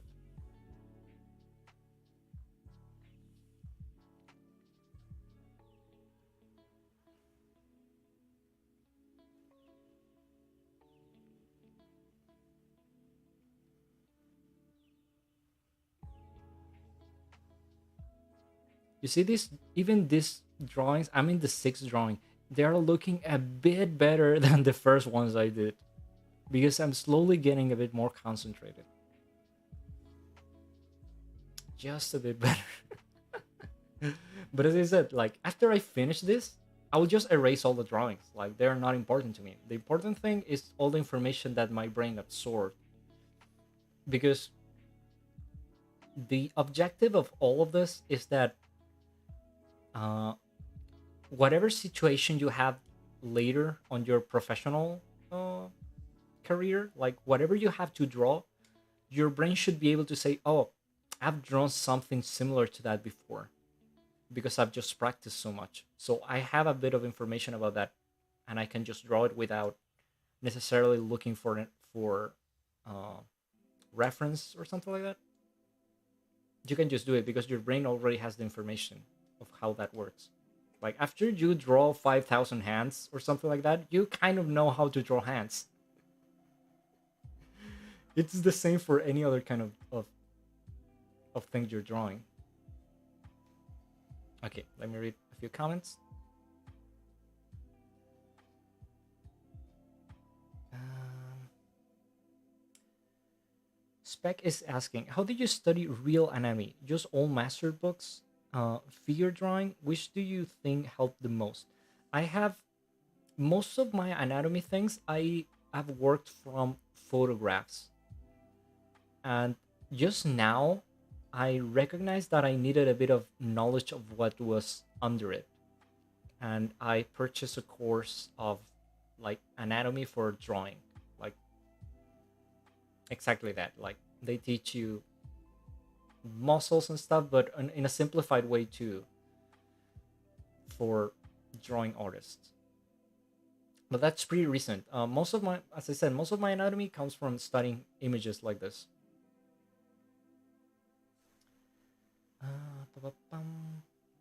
I remember Andres Deja at Disney made a similar point, saying to learn how to draw from reality and then picking up cartoony stuff later was easier.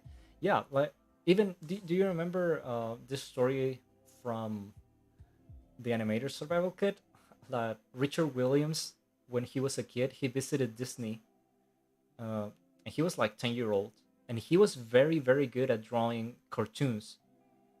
He was actually like super good at 10 years old, and he showed his stuff to the some of the animators, and the animators said like, oh yeah, nice cartoons, but you have to learn how to draw. And he was like, but I know how to draw, like look at my cartoons, they're amazing. And he was like, yeah, but you don't know how to draw real stuff, you just know how to draw cartoons, and that's not useful. And that was that was a bit traumatic for him, it seems, because Richard Williams spent most of his the beginning of his career as a painter just to learn how to draw uh, humans and other stuff. And then when he was good at drawing, he was confident enough to become an animator. But I think that's the best path, honestly, because animation is 90% drawing. The mechanics of animation are actually very easy to learn. You can learn them in a 6 months or a year, how to be a good animator. But the big obstacles you will find during your whole career is drawing. Like, you'll find that you are not good enough at drawing certain stuff. Okay. Uh,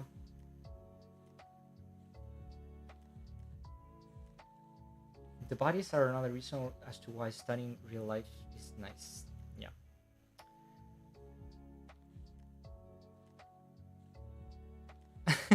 I remember the time I struggled at drawing hands, and I realized I could take photos of my hands all along. This is a funny story. Uh, I've had a few iconic, if you want to say that, cuts in some animes of hands. Sometimes I just get to animate hands, and all of those hands are actually my hands. I remember the one from uh, do you guys remember in One Piece when Kaido knocks out Oden, uh, and he just falls like in front of his son, and he has like his hand like stretched to reach his son? That's actually my hand. That I just copied because it was kind of a hard perspective. So that's actually my hand, and it has happened to me a couple of times, like in Black Clover 2. Most of those hands are just my hand. So using references for stuff like that are a bit difficult to draw is totally okay. I do it all the time. Um, I wish I had a second to correct my life. I wish I had a second to correct my sleep schedule. Um, have you seen a master animator drawn before? Master. That's kind of a mm, it's kind of a subjective stuff. I remember my teachers at university were kind of old animators already, and they were amazing. Like they were just so fast and exact on their stuff, and I'm still impressed by the things they can do. And they're not like really old people, but they're in their 50s already. So those were the master animators to me. Like, if I've seen someone older in person, probably not. You have videos though of people drawing, people from Disney and stuff like that, or even very very old Japanese animators. There's some videos of the guy that taught Miyazaki how to draw, like doing animation, and he's even rougher than me to draw.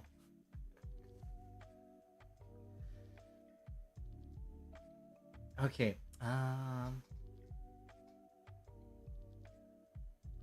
a lot more benefit in drawing more directly with as few contours as possible when doing exercise. Well, there's different exercises. Like this one is a gesture exercise, but if you want to exercise contours, which you should, then you should exercise contours. I remember that anecdote. Yeah, the hands anecdote. You have to learn the rules before breaking them. Yep, absolutely.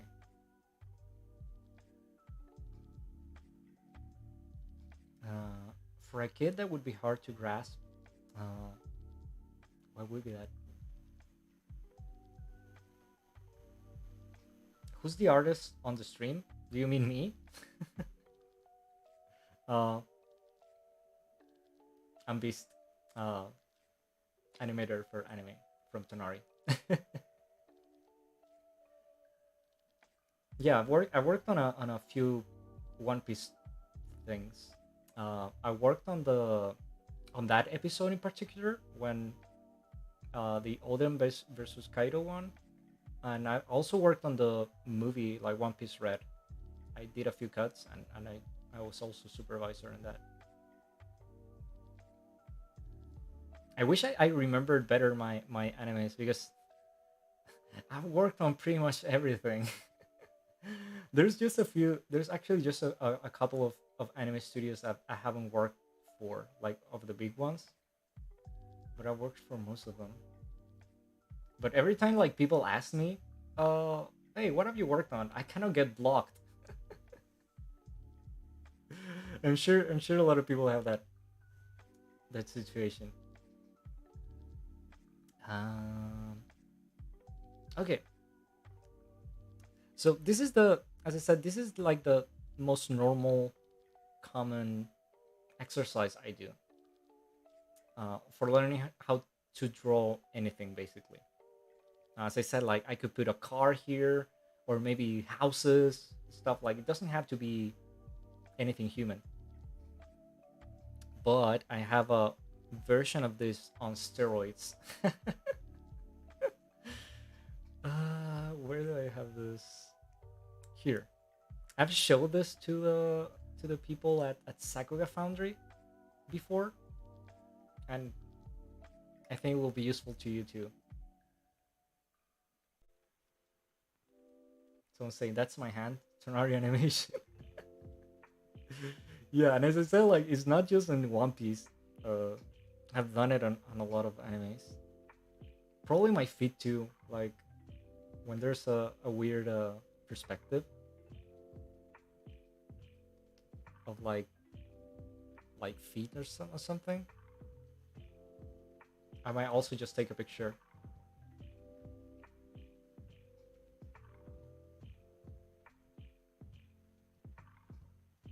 There's this very good video of a guy that animated on Chainsaw Man, and he animated some like um, martial arts sequences for one of the characters, and he's actually a martial artist. So he did the recordings himself, and then he used that as a reference. And those videos are very good. They're very very interesting. I wish I was that agile. Okay, this is my other exercise. Let me get rid of the sound first so it doesn't explode.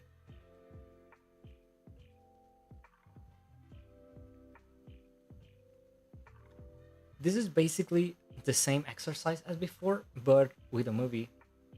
And I hope they don't uh, copyright me, but I don't think so.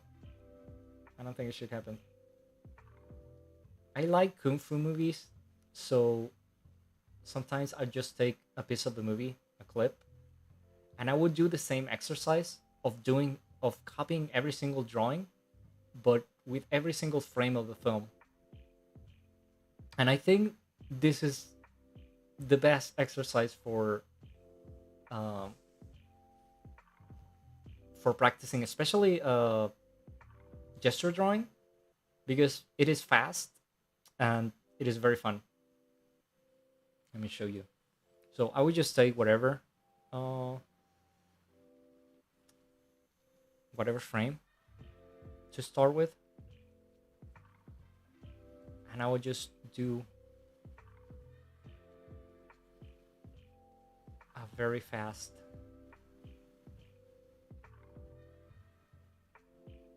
gesture of it.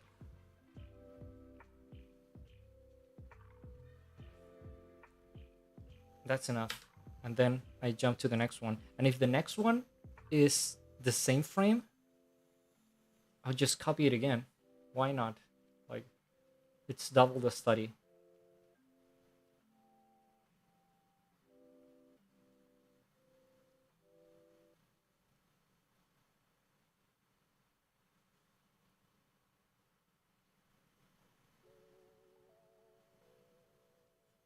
Next one. You see, it changed just a bit.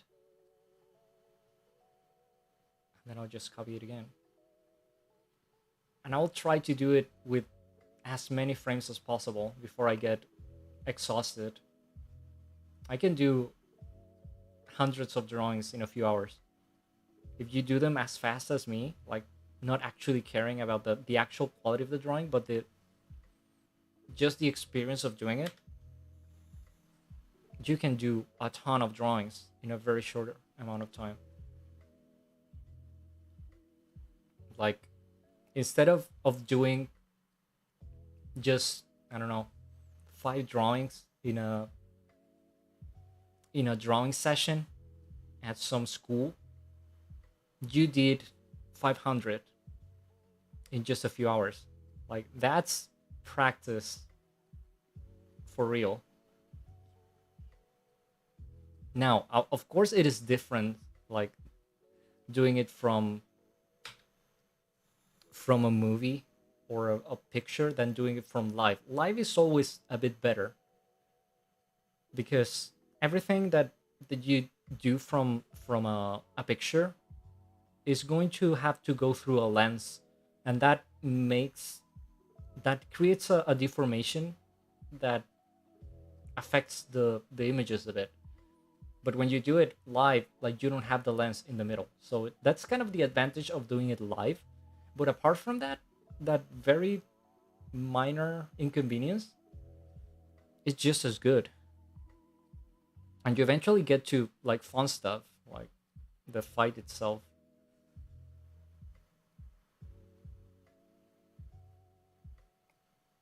And as I said, this is the exercise that has given me the fastest benefits. Like, after you do this for a few hours every day, you will become very, very good very fast.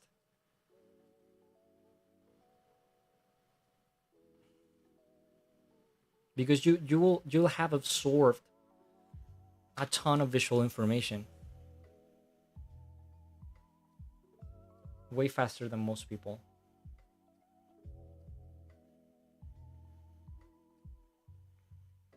Again, I hope I don't get copyright strike it and Tonari doesn't get sued, but I don't think so. And I think we're visually safe.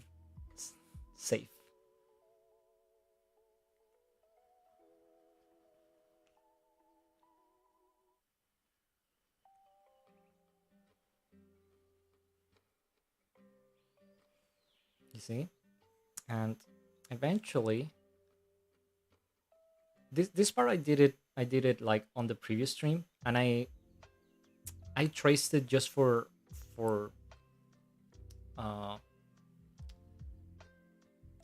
for speed purposes. But imagine I just copied it, just like what I was doing before. The good thing, and the the great learning process, is that eventually you'll have, I don't know, 200 drawings or something like that, and you will be able to play them without the movie, and that will teach.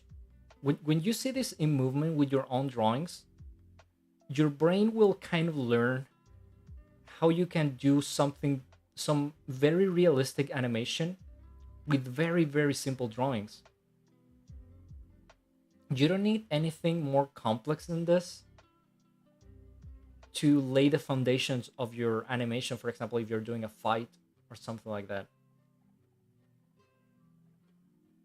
to lay the timing and the spacing of your animation, you don't need more than this. Of course, you have to clean it a bit and do it on model if you're going to send it to the studio, but for your base, this is more than enough. And I think this is one of the best, like, the best steps of this exercise is just to play your stuff without the movie underneath, and see how the drawings, your very very simple drawings, create a very complex sequence.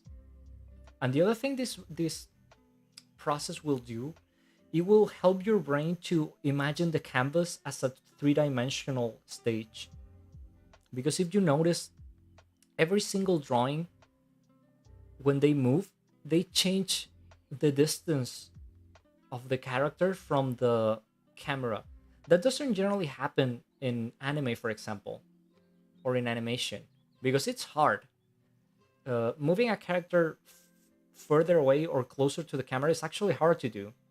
But if you do it, for example, in your action sequences or something like that, it will give them an effect that not many other animators can do.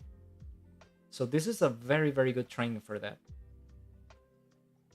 To get your brain used to think of the canvas as a three-dimensional stage, that the characters can get closer and farther away from the camera. Do you guys kind of understand how this exercise works? As I said, it's kind of similar to the previous one, pretty much the same, but the thing that changes is the volume of stuff and the fact that it's actually a sequence that you can play later. So that you after going through every frame of an action sequence, something like that, you will be able to see all the movements that the actors did. Like, for example, the anticipations and the how they prepare their bodies to do certain stuff, and that will also give you some extra information to do better animations. Let me read your comments.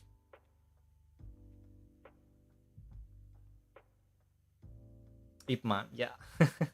Those movies are so good. The choreography of these movies are just amazing.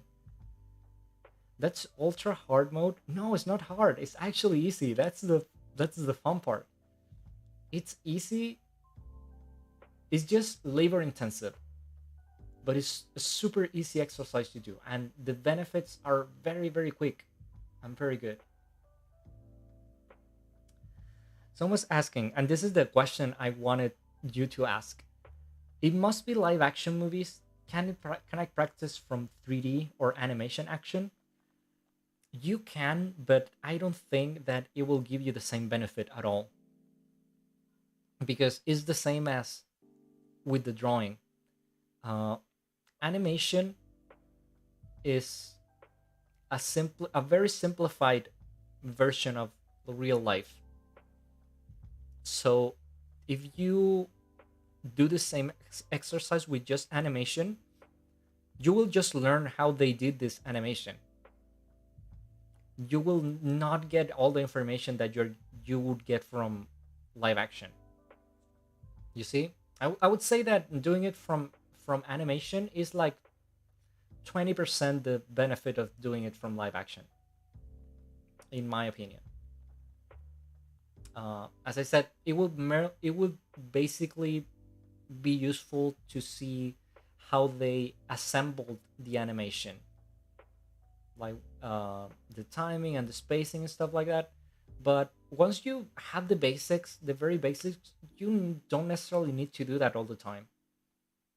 Like, I can see most anime animations, for example, and I don't have to play them too many times to just understand how they are done, because they're all very similar. I've seen so many artists use this reference. It's just so good. the as I said, like, the choreography of this uh movies is just so good that it's a great reference. That's a really cool advice. I never heard of practicing this way before. Uh, I began doing this at university like several years ago, uh, and I don't know if I invented it myself. Probably not. I probably just saw it somewhere else. But I always think it's a useful exercise to give people.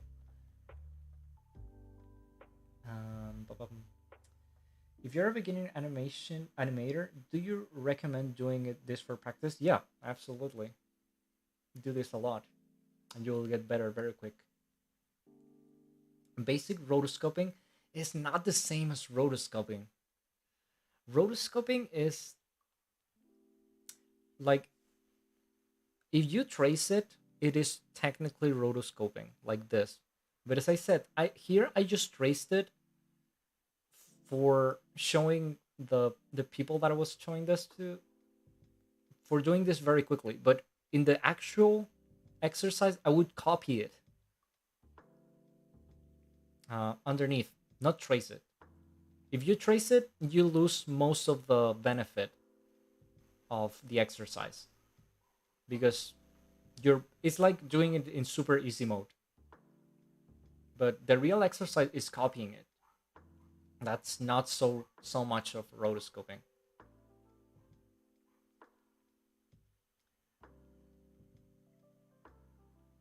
Kurosawa movies are a great reference for animation. A lot of full body shots. That might actually be true. I might take a look to to see if there are some good references. I think the last time I saw like a Kurosawa movie was like 20 years ago, actually. Okay, how much time do we have? Uh, we're almost on 2 hours and a half. I think we have like 15 minutes extra. Do you guys have any questions or anything I can answer for you? Well, I tried to look at my stuff and see if I didn't forget anything important.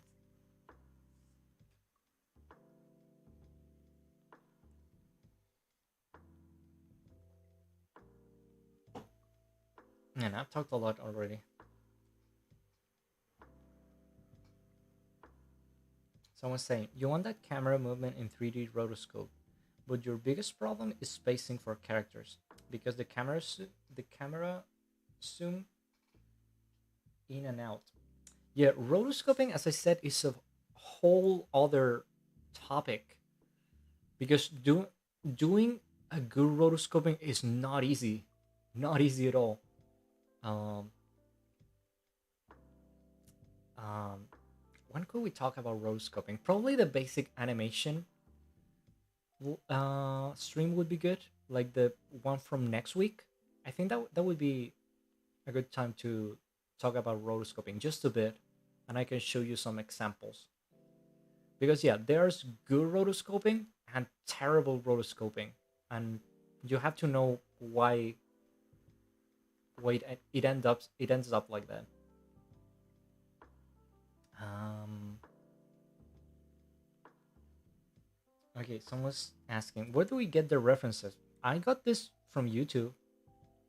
There's clips of the fights all over the place, or whatever. Like I just get the clip on YouTube and get it on like 720p, and that's enough. Also, should we use onion skin for this? Not really. No, onion skin is not going to be useful for this. You can maybe use it to study later, maybe something like this. Um,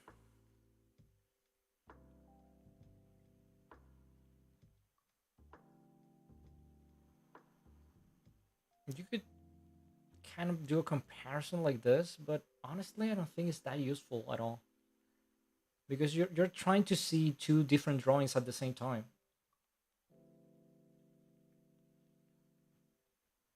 One of the things, and this is kind of a tangent.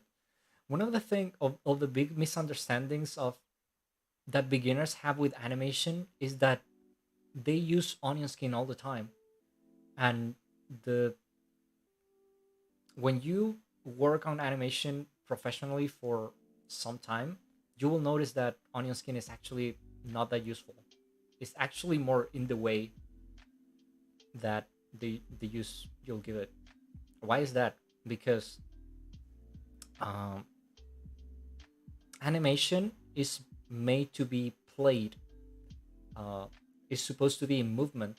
So instead of doing onion skin to see the previous pose and just draw the next pose, you should be flipping it, which is that's the name of this. You should do this to see to compare your drawings. You do this one and then you see if the next one actually matches, but you do it in movement, and then you see with 3 or 4. This is how you get the actual movement of the characters. Onion skin, if you do this with onion skin, it will just get in your way and your animation will probably not look very good because you did all the process with static images, not with the thing in movement. But we can talk about that on the animation stream, probably, because it's kind of another big topic. I still use onion skin for some stuff though. Like, for example, when I have a complex drawing that I have to move just a bit, uh, I might use onion skin just to compare or move it a bit. But for most stuff, I I don't use it too much.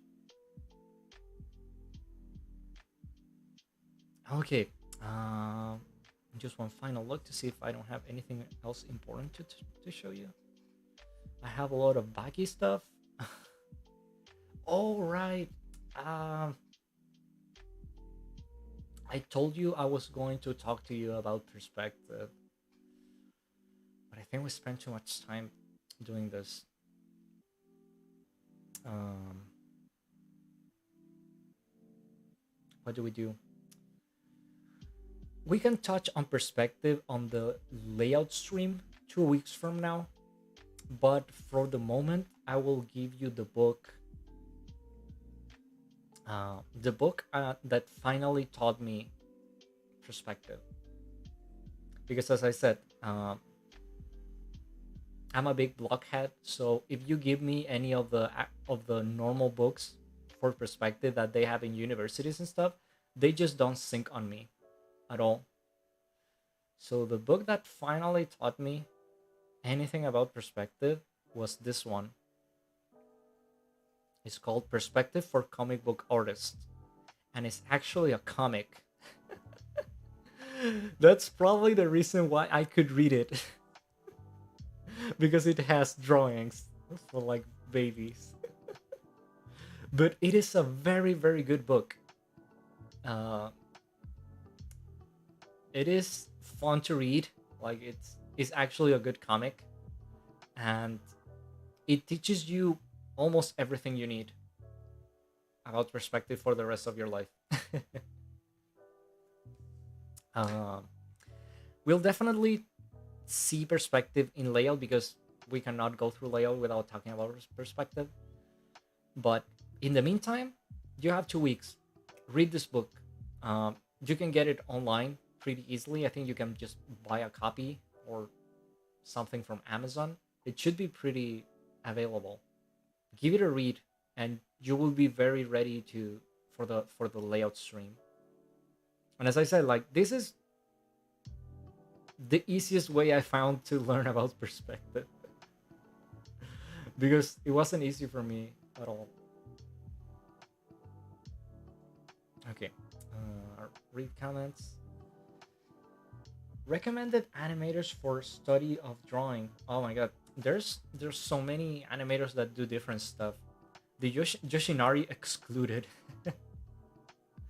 You know, my favorite anime animator is actually Yoshinari's brother. Do you know that Yo Yoshinari has a brother? His name is Ko Yoshinari. Uh, that's actually my favorite anime animator because his style is just so unique. He animates like this in this painting style, and anytime it's on screen, you know it's him. That's why I like him. I still like Yo Yoshinari though. His brother is, I think, is more unique. Other animators, uh, well, we talk about Ryu Imamura. I think he's one of the best to learn about efficient drawing for like industry animation. Like as I said, his drawings are very rough but so precise in what they need to be. So I think Ryu Mamura is definitely uh, someone to study. Uh, who else? Hideaki Anno, also one of my favorites. Uh, it's very funny because if you look for Hideaki Anno layouts, you'll find some horrible looking layouts. For like, for example, for like Evangelion, for the end of Evangelion, stuff like that, Hideaki Anno did some very, very rushed layouts that look horrible. But that also kind of teaches you um, how rough sometimes directors can be. So that's also interesting. And Hideaki Anno honestly is an insane animator when he wants to. So that's also fun to study. What other animators?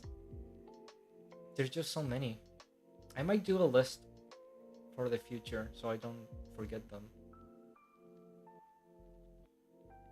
Uh, Swift is asking, are walk cycles a good practice for beginners? You have to practice walk cycles. Walking is actually one of the hardest things to do in animation. They don't look so because uh, every anime episode has walk cycles, so we're kind of used to them. But making a character walk convincingly is not easy. It's not easy, so you have to practice them. Uh, the animator survival kit has a ton of walking exercises, so you can get them from there. Thank you for the advice. No, thanks to you. I'm having a lot of fun with you guys here. That's smart to keep us focused.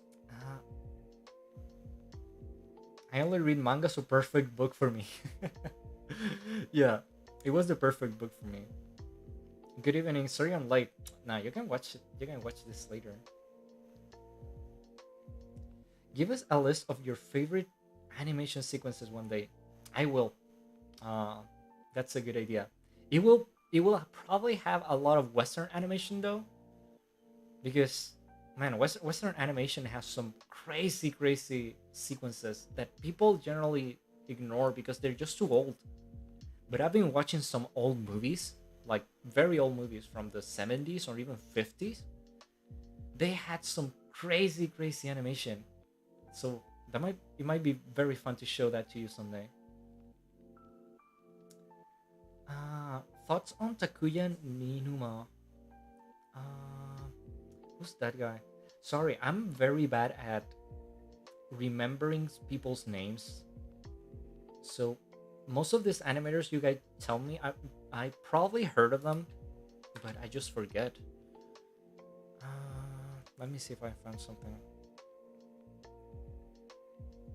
Oh, I think I saw some of this corrections. There's a lot of Jujutsu Kaisen stuff. Uh, I actually like some of those drawings. But this looks like director drawings, or are this? Yeah, they look like director drawings, like Enchutsu checks, which they're called. Let me show it to you. I might be wrong, but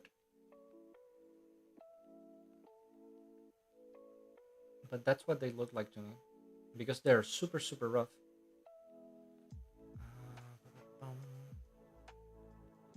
This is what I got when I googled. Yeah, these are basically the way director drawings are.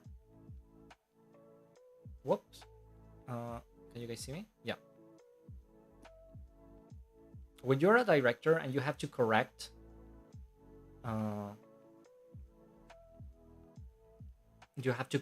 cuts, you generally do just super rough drawings like this, but they have to be precise when it comes to composition and general directing, like uh, where the characters are looking, what are the characters feeling, and general instructions. This is what it looks like to me. It looks like in checks or director corrections. They look very solid. Like when you see a drawing that is so simple but it looks solid, then it probably means that it's a very good animator.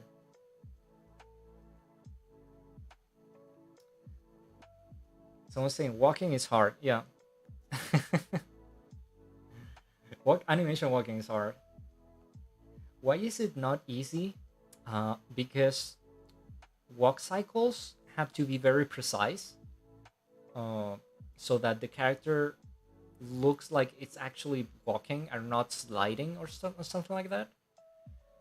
And it generally needs a lot of drawings too. And as I said, all of those drawings have to be very precise. And there's different kinds of walks too. Like you have like your normal walk, uh, but there's also walks with a lot of acting. So that's also not very easy to nail. Um, Someone's saying, did animators do special effects too in anime or just anime characters? Now we do everything. Special effects too, like the fire and smoke and stuff like that. Uh, in Western animation, for example, that's generally kind of a specialty. Like they have like a department of special effects, but in Japanese animation, you just get to do everything, which is good and bad at the same time. Because when I was I don't know, working on, what was it, Black Clover at some point. Uh, I was just used to draw characters, right? And from nowhere, it came a lot of cuts with smoke and dust, and I had never animated that before, so I had to learn in like a couple of days how to do it. So yeah, in Japanese animation, we do pretty much anything that comes in our way, and you have to learn to do it very fast. There's of course anime animators that are specialized in special effects, but that's when you have something like very difficult to animate, like food, for example. There's anime animators that are specialized in food, which is not easy to do either, or I don't know, explosions and stuff like that. But for general stuff like, I don't know, fire, smoke, electricity, and water, there's generally just whoever picks it.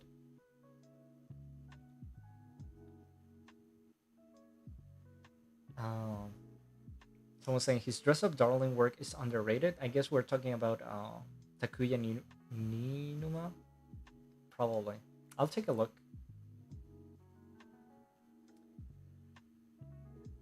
What's the hardest thing for you to animate? For me, probably monsters or stuff like that. Like characters that are not humans or humans that have a lot of stuff in them.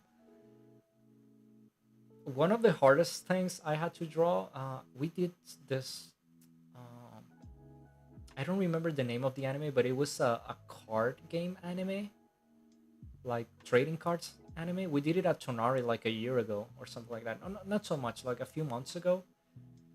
And the characters were just impossible to draw. Like they had so much armor and stuff just on top of them that it was they were incredibly difficult to draw. I think that's the most difficult things to me, like to draw armors or monsters or dragons and stuff.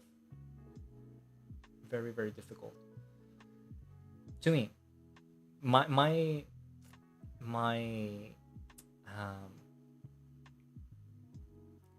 one of my students, one of my first students, that's that's been working for anime for a long time. He's kind of the opposite of me in a lot of stuff. For him, the easiest thing to do is to animate monsters and dinosaurs and stuff like that. He really enjoys that, and he says that drawing like acting and stuff or more subtle stuff, is difficult for him, and that's actually the thing I do better. Okay, I'll read the last few questions, and I think we can be done for today. Okay, because I have to go to eat too. How did you learn to draw a new concept quickly without getting stuck on it? Do you mean like the special effects stuff? Um, like when I had to learn how to draw smoke and stuff? By looking at references. We can talk about that on the next week stream. Like, how do you, in case you have to learn to animate something very, very fast? Like, I learned to animate smoke in like 2 days, and I think it went pretty okay. But yeah, we can talk about that on the next stream about animation. Explains why anime food looks so good. Like, yeah, some animes put a lot of care into that. No, it wasn't Vanguard. Uh, it wasn't specifically Vanguard. I don't remember the name of the anime really. I kind of want to forget it because it was just so hard. Shadowverse. That was the one. Yeah, I was I was an animation supervisor at Shadowverse, and I had to correct a ton of cuts from uh, other people and other studios and stuff, and it was a nightmare. It was a nightmare. Some of the characters were just so hard to draw. Um, what stages of animation have you worked in? What's your favorite? Uh, I've worked in a lot of stages because I've also been a director on stuff like for the stuff we do for Whole Life and Niji Sanji. My favorite stuff is doing storyboard. That's my favorite thing because I can be as creative as I want, and I can do very quick drawings, so I don't work as much. That's my favorite stage because you get maximum creativity and not so hard to draw stuff.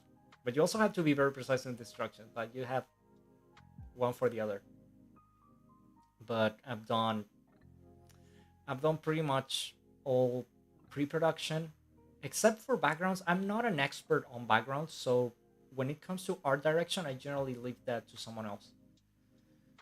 And lighting and painting, that generally goes for the art director. I want someone more experienced than me for that kind of stuff. But apart from that, storyboard, general directing, uh, layout, second key.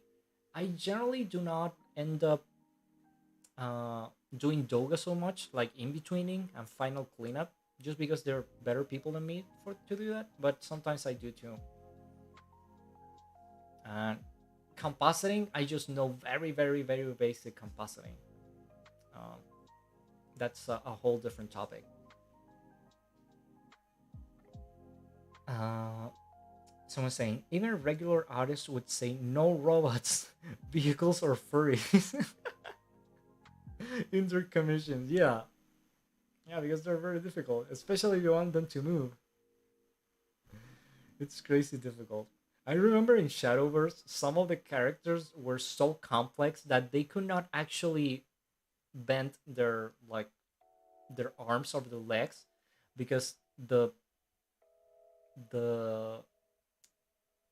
the armors or whatever they have on top of them would clip. So we had to kind of invent some of some poses like very randomly because the characters were so complex that they were not able to really move too much.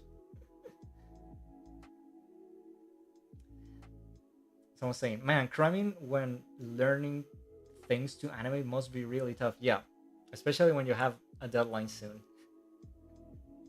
It's not easy, but the learning experience is always good at the end. Okay, I think we're pretty much done. Hope you guys understood all my ramblings. Hope it was useful. I know, as I said, that drawing is a super big topic. So even if I could steer you just a bit at the beginning to what to look at or the books you might want to read to help you, that's enough for me at least. And of course, we will do a lot of streams in the future, so uh, we can talk about drawing all the time later. Yep, learn a lot. Nice. That's that's the only important thing. So I'm pretty much done. I need to go eat, and I also received a message from the studio, and they want me back at work. I received the message just before beginning the stream, and I was like, ah. But okay, I need to work and sleep and eat. Hope you guys uh, enjoy the stream, and I'll see you next time. I don't know when. As I said, like, I'm going to let you know through Twitter, and you will also know through the YouTube thing when we can do. But at least one a week, and next week it comes basic animation. So we already talked about drawing. We'll see animation, basic animation, timing, spacing, uh, principles of animation, and all those that stuff. Okay. Okay, guys, it was a pleasure. So see you later. Bye bye.